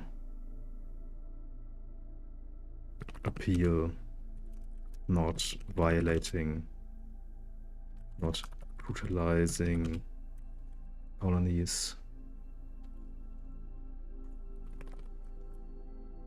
being made more salient by violence at home. 1935-6, and Germany's genocidal rule in Eastern Europe during the Second World War. So the ultimate aim of colonization is now understood in the post-war world to be the education and development of colonial societies to a point where they could rule themselves. And in pursuit of this aim, new indigenous elites were encouraged to seek education in France or Britain or Holland or wherever in Europe, in the new schools or in the new schools and universities founded in many of the colonies in the interwar years. And these new elites took the lead in campaigning for self-rule and independence, encouraged by the Japanese demonstration during the war that European rule could be overthrown and the hostility shown towards it by the USA and USSR in the Cold War. As nationalist and independence movements gathered strength, European powers proved increasingly unable and increasingly, gradually unwilling to suppress them.